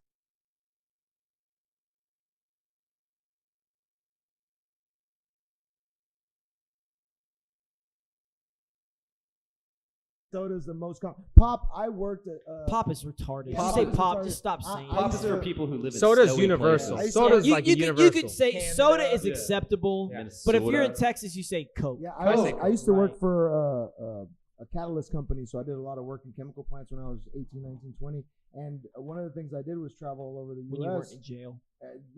After that, yeah, I wasn't. That was the bail money. But no, that money was gone. But one of the weirdest things that I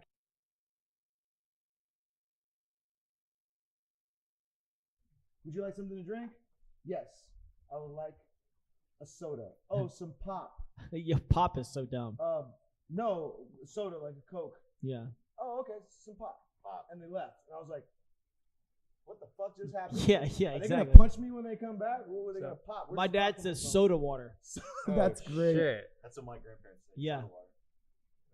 Fine. Coke. Yeah, So it's yeah, like yeah, yeah, so, and then so it's every geographical place has a different wording for yeah. everything. Coke right? is pretty southern, I think. In the Hey South, guys, you say Coke. just quick little apology. We had a little hiccup there. I don't know what the hell happened with the audio, but it cut out. But Are we We're back? back. on? I think we are. There's some things going on here. Let's so rock and roll. we're getting So- some feedback here on the recording mic, but I don't know. We'll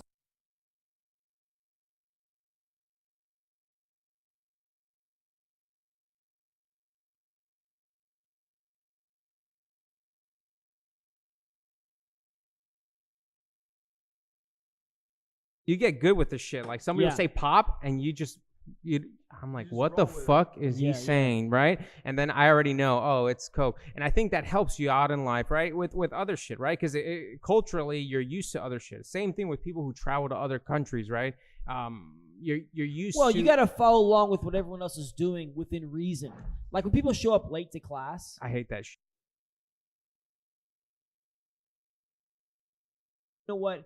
I hate when people come in and they come onto the mat and they're late and they're like, "What am I doing? What do I do?" Like, just do it. What is everyone else doing? Just jump in and do what everyone else is doing. You know what I mean? Like, you don't need any special treatment. Just come in and do what everyone else is doing. So I was looking up things that are specific to Texas linguistics. Right? Fixing to, that's one of them. And it says that That shit, Coke. I'm not used to that a shit. lot of Texans say Bowie knife. Yeah. They say there's a Bowie knife. Never heard it. But It's actually It's a Bowie knife. Bowie knife. That's Get how. the fuck out of That's here. how the David, rest of Get the fuck out so of here. so if you look at this map, that's That's how global the warming. rest of America pronounces it. The rest of America pronounces it Bowie knife. It's Bowie Texans knife. say Bowie knife. The right It's way. like a shibboleth. There's Yes. a what? It is Shibboleth? like a Hold up. Time out. A what? A shibboleth. What the fuck is a So Is that a shibboleth? word? Yes. Well, yeah. So what a shibboleth is it's a word that the way that you pronounce it lets people who are inside of an in group know whether or not you're okay. in the in group, Ah, right? gotcha. So like if you were going to go into a gym and be like an omoplata or something like that, like Uh-huh. you would be like, okay, this dude doesn't train, right? Well, actually, the shibboleth chimera. is. Well, in the- actually, if he said yeah. omoplata, he probably does train. What about a Yeah. chimera? Fair enough. Okay. But so it sounds to me like that word is a word that only Texans say a certain way. And so if they're like, oh, a Bowie knife, you're like, where are you from? Like Connecticut or some shit? Like, Dude, get you know outta what here. trips people out? Like, I'll give seminars outside of Texas, in Europe sometimes, and instead I'll say trigger finger instead of like index finger or Yeah. pointer finger. I'll say trigger finger, and people like they flip out, man. They're like, "What is that?" I'm like, "What do you mean? That's what it is. It's fucking trigger finger." Hey, quick question. What has been I guess, and this question is for everyone.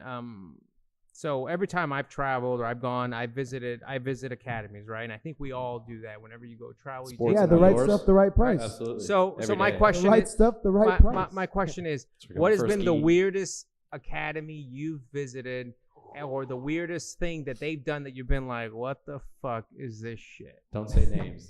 So- Man, Yeah, don't say You know- names. 'cause You well, know, okay, I Professor knows I'll everybody. tell you, in all honesty, I haven't had any bad experiences traveling, teaching seminars or popping into schools. I really haven't. I've had a and lot maybe of not great bad experiences. experience, but weird. Like I, unique man, I haven't had a lot. I really haven't, man. for Like, for I really can't think of something that happened when I was at a different school that I was really like, that's weird. You know, like I've been, I feel like very jujitsu is kind of lucky. universalized. yeah, I've been almost really at this lucky with point. like just people being really nice and friendly and welcoming. And I mean, training hard, you have to accept that. If you go to a new school, people are going to train hard, but that's different than being dangerous. So, I have So a what question. would you Oh, say are the rules to when visiting a school when traveling? Train appropriately. Okay. So if you're a black belt, you can submit everybody. It's not that big of a deal. If you submit a blue belt, well, you're a black belt. You probably should submit them. However, if you are training like this, with a girl or a white belt and you're a black belt, that's not correct. Just So- I mean, under the same premise. Also, too, You're- even if you can, you should not submit the instructor. Yeah. for me and Coach Ricky, one of the times Really, we, yeah, 100%. 100%. I believe my, that. It's a myself, respect thing for myself sure. and Coach It's true. Ricky don't get to travel too much to other academies because we're just always working at our academy.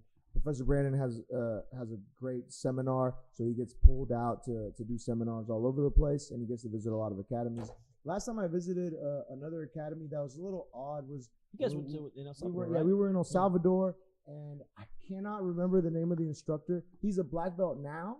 He was a purple belt Faixa at the preta. time. Yeah, he was a purple belt at the time. He was a black belt in judo. Cinturón negro. And one thing that I thought was funny was that they did have a mat, right? They had a regular mat, but around the walls there was not a wall mat. There was just mattresses.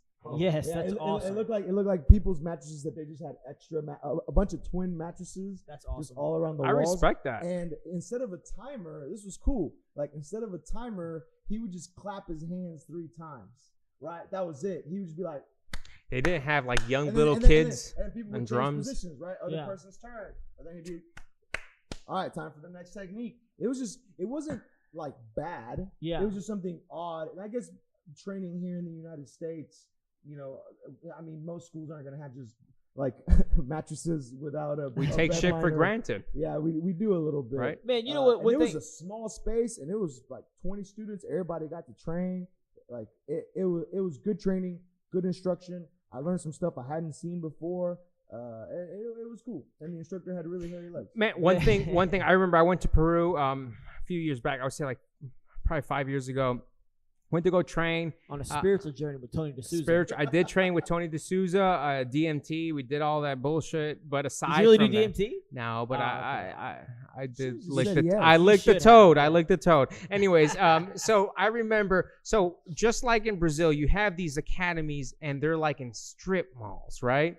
They're right. They're like in little malls, and Yeah. they're like multiple floors up, and you have a gym and like four floor 4, the fourth That's floor. always weird. I don't know why. I don't get it. I don't know why I think that's weird. But anytime you have a jiu-jitsu gym that's on like a multiple story, I just think that's odd. I don't. Oh, It's man. weird. I don't know why. And then you would have storefronts inside the Yeah. mall. It's weird. Yeah. I know what you mean. So I'm in there. I go. I'm like, okay, I'm gonna visit this school. I go. I'm in the wrong school. I'm on the wrong it's when floor. like when it's in an office building. It is. It was an Oh, office. dude, Yeah. I dream Yeah. of that. I see like places that say like offices for lease, and like my dream would be to see like a business guy like leaving his Well, office. that's for what we're work, seeing. And then like a jujitsu guy leaving the training, and both of them are in the elevator. Like I picture that in my mind. Yeah. They're both in the elevator at the same time, doing small talk. One guy's sweaty as fuck. The other guy is just You tired. got to understand that's the culture in the sense like we're not appreciative of what we have here, right? He was talking about mattresses. We're not going to worry about that here. And if we worry Yeah. about that here, it's going to be a really small school, maybe 300 square feet Garage. of fucking mat space. So I remember training. I go to the wrong school. It was a Barbosa Jiu-Jitsu. I'm like, oh shit, I was looking yeah. for this school. Yeah. I'm like, hey, but what time are your classes? He's like at 5. I'm like, okay, I'll be back. So I go upstairs, That's an odd 6th time. floor. I didn't go. And then I train Got at tired. the other school, and man, I had a great experience. But the setting was just weird, right? Yeah, The yeah. setting was weird. So we get out of I get out of the class, and the business next door was a fruit stand. I mean, sorry, it was on the first floor. So you're in an office building. There's lawyers, doctors, jujitsu, and a fruit stand. And the guy's like, "Hey, I'll treat you to a fruit stand." I'm like, "Hey, but I was gonna pay for the price." Like, "Nah, never mind. We had fruit." That's great. That's pretty dude. cool, right? That's great. Oh man.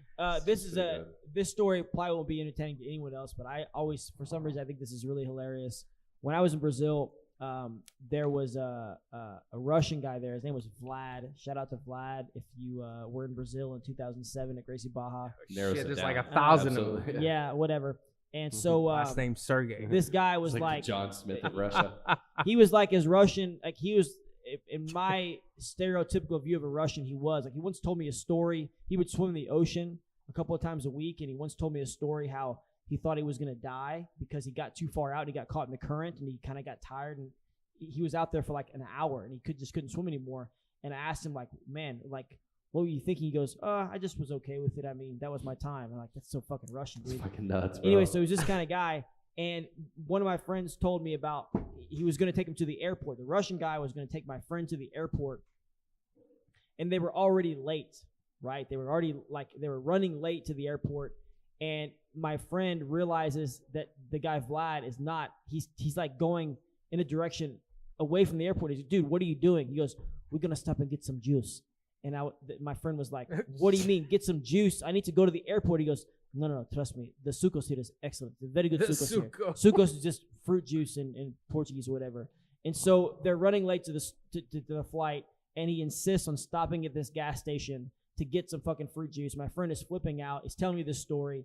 And then, like, as he get done, I'm like, how was the fruit juice? He goes, well, I mean, it was excellent. And he ended up catching his flight. But I don't know. I love that story. You got fruit too. The sucos here is excellent. Very good sucos. Very good. They're very good sucos here. Man, quick story. I remember talking about Peru. So I go to Peru. fucking Cusco, where Tony D'Souza was living at the time. He's living in like Amazon and some shit. He's in like isolation out there. Yeah. So I got set up from my previous professor coach, and shout out to Pete Letzos, Professor Pete Coach the Greek. And so respectively, I learned the wrist locks that way, right? Pain. Through pain. You like wrist locks? Oh yeah. So cow hand. well, anyways, the thing is, he goes, hey, I set it up with Tony. You're gonna meet him up in Cusco. He's gonna meet you in front of the fucking church. You No, he can't. told You, me this before. you This is can't funny. fucking miss him. I'm Yeah, like, yeah. all right. So I start fucking Facebooking Tony. He doesn't like, he responds like 2 days later. He's like, I'll meet you. See ya, brother. What the fuck? So I'm like, I'm all dressed up in no gi, right? Because it's all no gi. I'm with my wife, Shows you up know. in a fucking all this. tracksuit. I see this dude. He's like 6'3". He's wearing all white, Rastafari, barefoot in the street. He's like, hey, let's go. I'm like, okay. He pulls up. He just knew it was you. He knew it was me. Like, right? it was easy for you to spot him, but somehow he spotted you. He said he was decked out in no gi. He knew it was No. going on. I knew it was for no gi because I didn't take my gi. Yeah. Right. So you were like Rash Garden shorts, No, right? no. That wasn't like that. Oh, it's Valley Tudo shorts and no so- shirt. had his mouthpiece in. No, I was past those days. Man, I was past those days. Shout out to those people who do the warm up with their mouth guard. Those I think it's mouthpieces great. zoomed And you know, this is a boil and bite, and they never boiled it. Yeah. But they're definitely biting It's it. all So, bite. so anyways, I remember seeing this dude, 6'3". I'm looking at his feet, fucking, they're black. Like, I'm like, this dude's been walking on the street. We take a fucking taxi. He tells the taxi driver, stop here, because the taxi driver won't go. And nothing. We're training like 5,000 meters up in the mountain, and it was a great What do you experience. say man. meters for, man? This is America. Well, you know, it is Come what on, it is. Alan. We were in Peru Alan, at the as a time. British citizen, thank you. I appreciate that. Hey, Shut up, but both of y'all. what shut I'm up. saying is, it's At always least say yards, 5,000 yards. Look, the metric system's a perfect 10. Well, Okay. All right, just I'm chill. basically saying it's always good to train with people of jiu-jitsu, and you know, whether you travel, you train, and because you know we're so used to what we have here, right? But you know, it's always good to train with new people, with different cultures and different games, right? Because Yeah. I remember training with him, and I'm like, what the fuck is this shit? I've never seen anything like that before. Yeah. Well, every school is going to have their individual style. For sure. So I went to go train at Henzo's in Manhattan with Professor John Danaher, and I got to sit into one of his classes, and it felt cool. It felt very much like the city of New York. Like, I couldn't really tell who was from that gym and who was visiting. Yeah. So I got to roll with some people. By the way, I had left my belt at home, so I had to wear a white belt. And, like, yeah. Sandbag. Like, What belt were you at the time? I was a brown belt. Brown Okay, belt. I have a hilarious story But about that. I, if you want to get into it. Yeah, either way, I got to train, and it was pretty good. It was pretty good training. You trained very, I don't know, chill with people, because you didn't know like It's who more of a worked flow there, who roll. was a regular, who Yeah. was right. So Yeah. right, there could be a complete stranger, and yeah, no, it was a good time. Like the technique from John Danaher was amazing. He was saying stuff like he would say words like, "This is your mission," or like, "your objective at this point." Like, it felt like he was giving me an assignment. Dude, he's Yeah, like half like You give me a jujitsu briefing? expert, and like the other half like motivational speaker. He's a half vampire. Well, I I mean- swear to God, well, I think He could be. I mean, look, I'm not gonna judge, but I'm pretty sure he sucked the life out of a few folks. I'll Like, tell you a he story at least choked the life out about of belts. This is Belch. fascia. Fascia. So Belchi. 2010, I decide to take a little travel trip. I go to Portugal to compete in the Europeans. I go to Israel. I go to Japan for 3 months. I stayed in Japan for 3 months. So I went to Portugal first to compete in the tournament, and I ended up forgetting my belt at the tournament. So I'm a black belt at this point. I forget my belt. I don't realize it until I get to Japan, and I unpack everything. I'm like, fuck, I don't have my belt. I'm like, that's no big deal. It's Japan. They got the Asami shop. You know, they got all these different martial arts shops. I'll just go buy a new belt. Like, I mean, it'll be a little bit stiff, but like no big deal. You know what I mean? So I go to the Asami shop in whatever. I don't know if it's in Shibuya or wherever it was, Shinjuku or something. And I go up there and I buy a new belt, like a corral belt, and whatever, pay the guy, no big deal. And then this is like maybe the second day I'm in Japan, so I haven't trained. And then I wouldn't train. I trained at Paristra, which is a big gym run by Yuki Nakai, and I went to the main gym where Yuki Nakai was teaching. And so I go in and I enroll in everything, and then I'm training there for maybe 2 or 3 days. I'm training there, and then one day I walk in, and I see the guy that I bought the belt from in the gym, and I'm like, oh fuck, like this looks bad. You know what I mean? Because I guarantee, and he looked at me too. Like, I know you. You bought a black belt. And so I know He was that it like, had. he was like, you full of shit. Yeah, exactly. I know it had to look horrible. I know it had to look like the most horrible thing. And I guarantee he was talking to people. I mean, if it was me, I'd have been saying it too. You know what I mean? Yeah, this guy just came in and bought a black belt the other day, blah, blah, blah. And I'm like, man, it had to look so Did you have to Yeah. crush him? No, it did. Like, it ended up working out because Yuki Nakai, I fought a lot of his students in the past, and so he knew you were legit. he knew who I like. He knew me from he didn't know who I was, but he knew me from competition. There was a little doubt in the air. Yeah, no, he recognized me. He knew I was a black belt, and so he didn't. Then I felt better, but at the same time, I know the guy that worked at that Asami shop was telling people like, this guy just came in and bought a black Did belt. you train with He ain't no him? black belt. Yeah, I trained with him. Did you wreck him? Or did he try to wreck you? He tried to wreck me too. He almost killed me with an Osoto guard. This is no joke. He almost broke my neck, and then I survived the takedown and ended up triangling him. So that was pretty sweet. But he probably threw me harder than I've ever been thrown in my entire life. Nice. When I was in the air, it was so awkward. I kind of thought I was gonna die. I really did. It was probably the most near-death experience I've ever had. You're like, is this my time? Is my time? Yeah, it was really awkward. If he And then I dies, he got out. dies. I hit him with like a simple lumberjack sweep. He posted his hand and I hopped on the triangle. Bam! What's up, sucker? I'm a black belt. When I was training at Danaher's with a white belt on, like, I don't know, I felt kind of weird telling people like, hey, I'm a brown belt, right? Yeah. Because like in my head, But I'm you, like, they but don't you know what? care. That was the right thing to do to say that. Yeah, so I would say that kind of after rolling there for a little bit, I like a little bit being like an hour and a half. Yeah. I stopped telling people that. Like I wasn't going crazy on people. They would just kind of like figure out, Yeah. right? But there was this one guy who didn't like he never It hadn't realized clicked it. yet. Yeah, it hadn't clicked, and he was a brown belt. upset. And no, he was just like he was trying to play it off like as if nothing Man. like he would try to play it off as if it's like white belt stuff. Dude, I attempted to like Berimbolo and he posted his hand and I shot up a triangle and he posted out of it and then kind of kept like this look on his face like This ain't shit. Yeah. Like, get the fuck out of here. Nice. Man, I had the same experience in Japan. Like I'm in the gym. This guy walks in. He's a white belt. He asked me to train.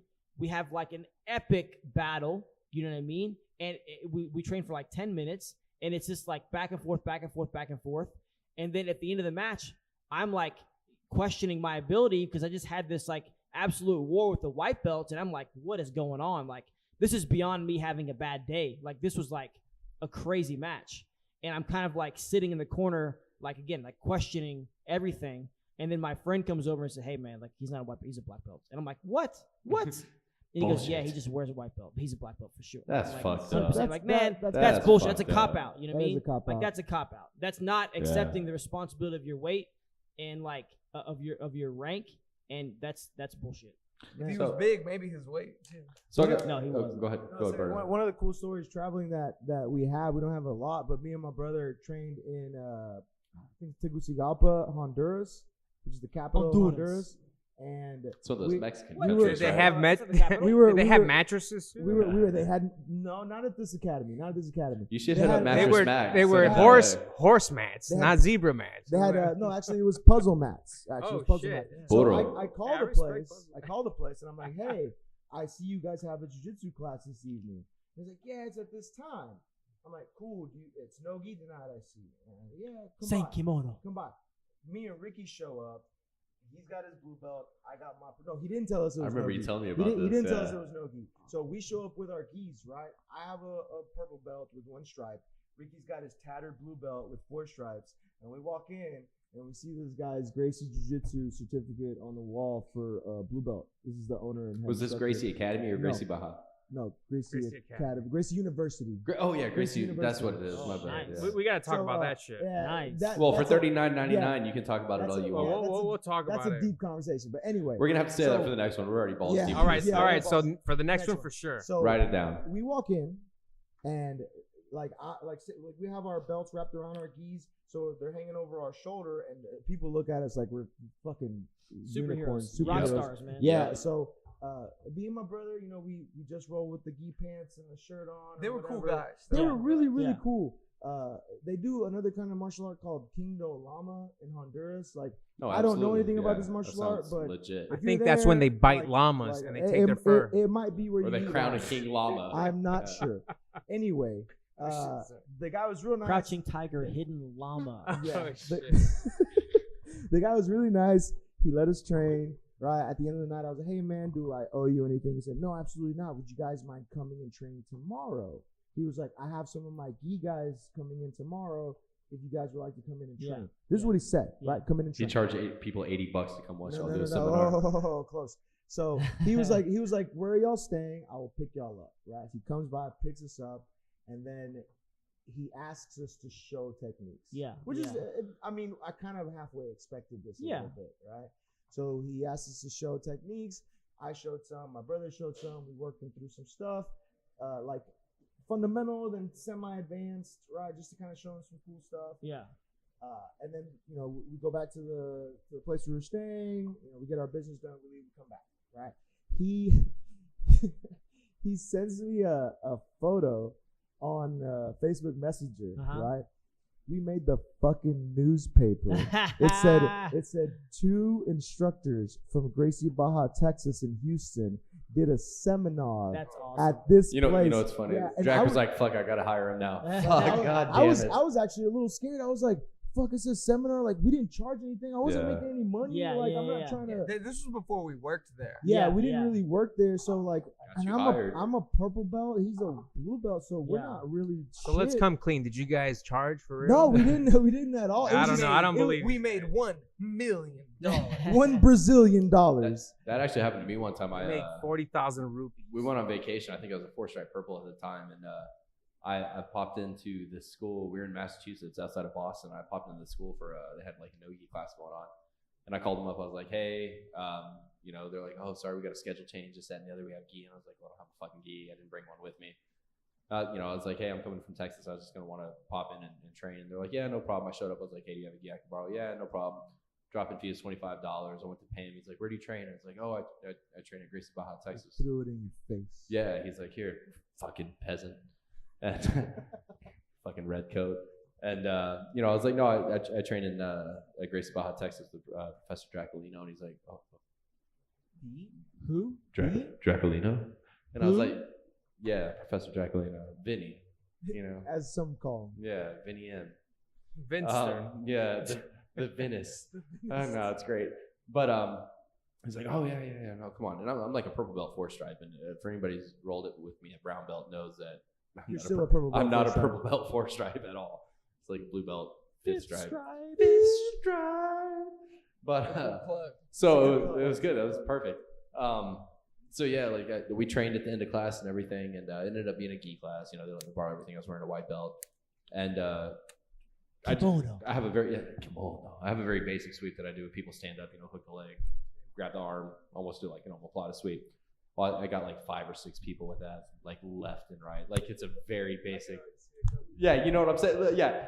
So at the end of class, he's like, "Hey, that was a very, very good technique that you had going on there. It's like, would you mind showing that to some of the class and everything?" I was like, "What technique are you talking about?" He's like, "That sweep from when people stand up." So he pulled me aside for a bit. He's like, "Hey, for like 10, 15 minutes, I had to show this class of people how to do a sweep that I don't do very well." And I was like, "Nah." So the details are online. You can check it out at DracolinoBJJTraining.org or whatever. I'm gonna give you an overview. Yeah. So like Here's a quick run through. Like I'm like this technique for dummies. I'm gonna give you the type main. of guy. It's like the main idea. Yeah. So that's Cliff notes. that shit gets awkward. That shit gets real awkward. So I have a question for you guys. We're pushing about 10 minutes before 2 hours now, but we can keep talking. Really? Yeah, we can keep talking. It's no big deal. What's the most for people who've had the opportunity to travel and check out other schools? What was the most breathtaking or impressive, exciting, or one of those like, man, I'm excited I got to train there type of. Are you speaking of the facility or the instructor, or regardless? Yes. Who's the most attractive instructor you've ever trained under? That's what he's asking. Professor Brandon Wolverine Mullins. I get taken aback. So says Zordon. I mean, most impressive, most one of those that's jiu-jitsu is like any sport. You have your all-stars, you have your Hall of Famers, you have your guys that have reached that point. What's the most influential to you, or the most I can check that off my bucket list? Academy you got to train The greatest school I've ever trained at, most impressive, is Gracie, Baja, Texas. Absolutely. So, outside of your home academy. So I have a unique situation. So I visited Gracie, Baja, Texas back in 2012, and Don't tell the story. I'm not gonna tell a again, story. how I'm not I was gonna tell a a story. dickhead. I'm not That's gonna- old, okay? I'm not gonna So tell a cliche, story. man. I'm not gonna tell a Are you gonna story. tell us how you hate spaz white belts again too? Oh no, well, I only hate how you hate. But aside from that, I'm too quick for you. But anyways, I remember training back in 2012. You know, the great experience, and you know, back in 2012, you had Colby Black making all these videos. Black Magic. Paparazzi. Yeah, he had the whole paparazzi videos and all that. And believe it or not, in the jiu-jitsu scene, that was big, right? 'Cause you would put YouTube, you put jiu-jitsu, Yeah, yeah, BJJ interview. What came up? Draculino. Yeah, right. Come up Yeah, right there. yeah. every And time. so I was always like, man, I want to train there, not knowing that when I came to visit, that was the school, Yeah. right? So so I met some guys I didn't like and all this extra stuff, whatever. But when I saw Draculino, But I what was are like, their names? oh, you know, I mean, whatever. No names. No names. Let's no keep names. it. go I to already previous said the episodes. story. So, anyways, so when I saw Draculino, I was like, oh shit, this is the dude, right? Yeah. And I remember seeing how cool he was. So I would say that was a good moment, at least for myself. You know, training somewhere far away from. Draculino was your visitation. Yeah, badass in I mean, jiu-jitsu. That's true. You know, you know, and so- we won you over, bro. Yeah, same thing for Same Coach thing for Austin. Austin. Yeah, you too. We're talking about how awesome Professor Drac is. Well, your most. Oh yeah. Okay, so bucket I was listed training with Professor facility. Leo down in Corpus, and I would travel a lot. And I'd go down to the Valley, I'd go out to Laredo, and I'd go up to San Antonio. And on one of my Laredo? trips, They had jiu-jitsu in Laredo? yeah, sure, yeah, yeah. Down the valley. It's, Tyler, Tyler, yeah, right there. Tyler's, Professor Tyler. He's in not in McAllen. Laredo. Yeah. No, no, he's he's- in McAllen. Yeah, McAllen and Yeah. Brownsville. McAllen, yeah. That's, But one time, so I found myself with a little bit of extra time in a gi in my car in San Antonio, and I got to go train with Professor Fabiana, and I was a 2-stripe white belt at the time. and she's awesome. And it was my She is very first awesome. time ever dropping into a school. Mm-hmm. And Professor was like, "Oh yeah," Professor Leo was like, "Oh yeah, you got to go train with her. She's awesome. She's like many time world champion. She's like really awesome." Yeah. Very good.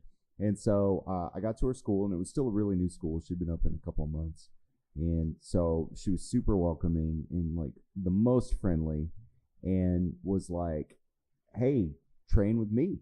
Like I don't have a training partner. I'm training. Come Yeah. train with me." Yeah, yeah. And so I trained with Professor Fabiana for like 20 minutes.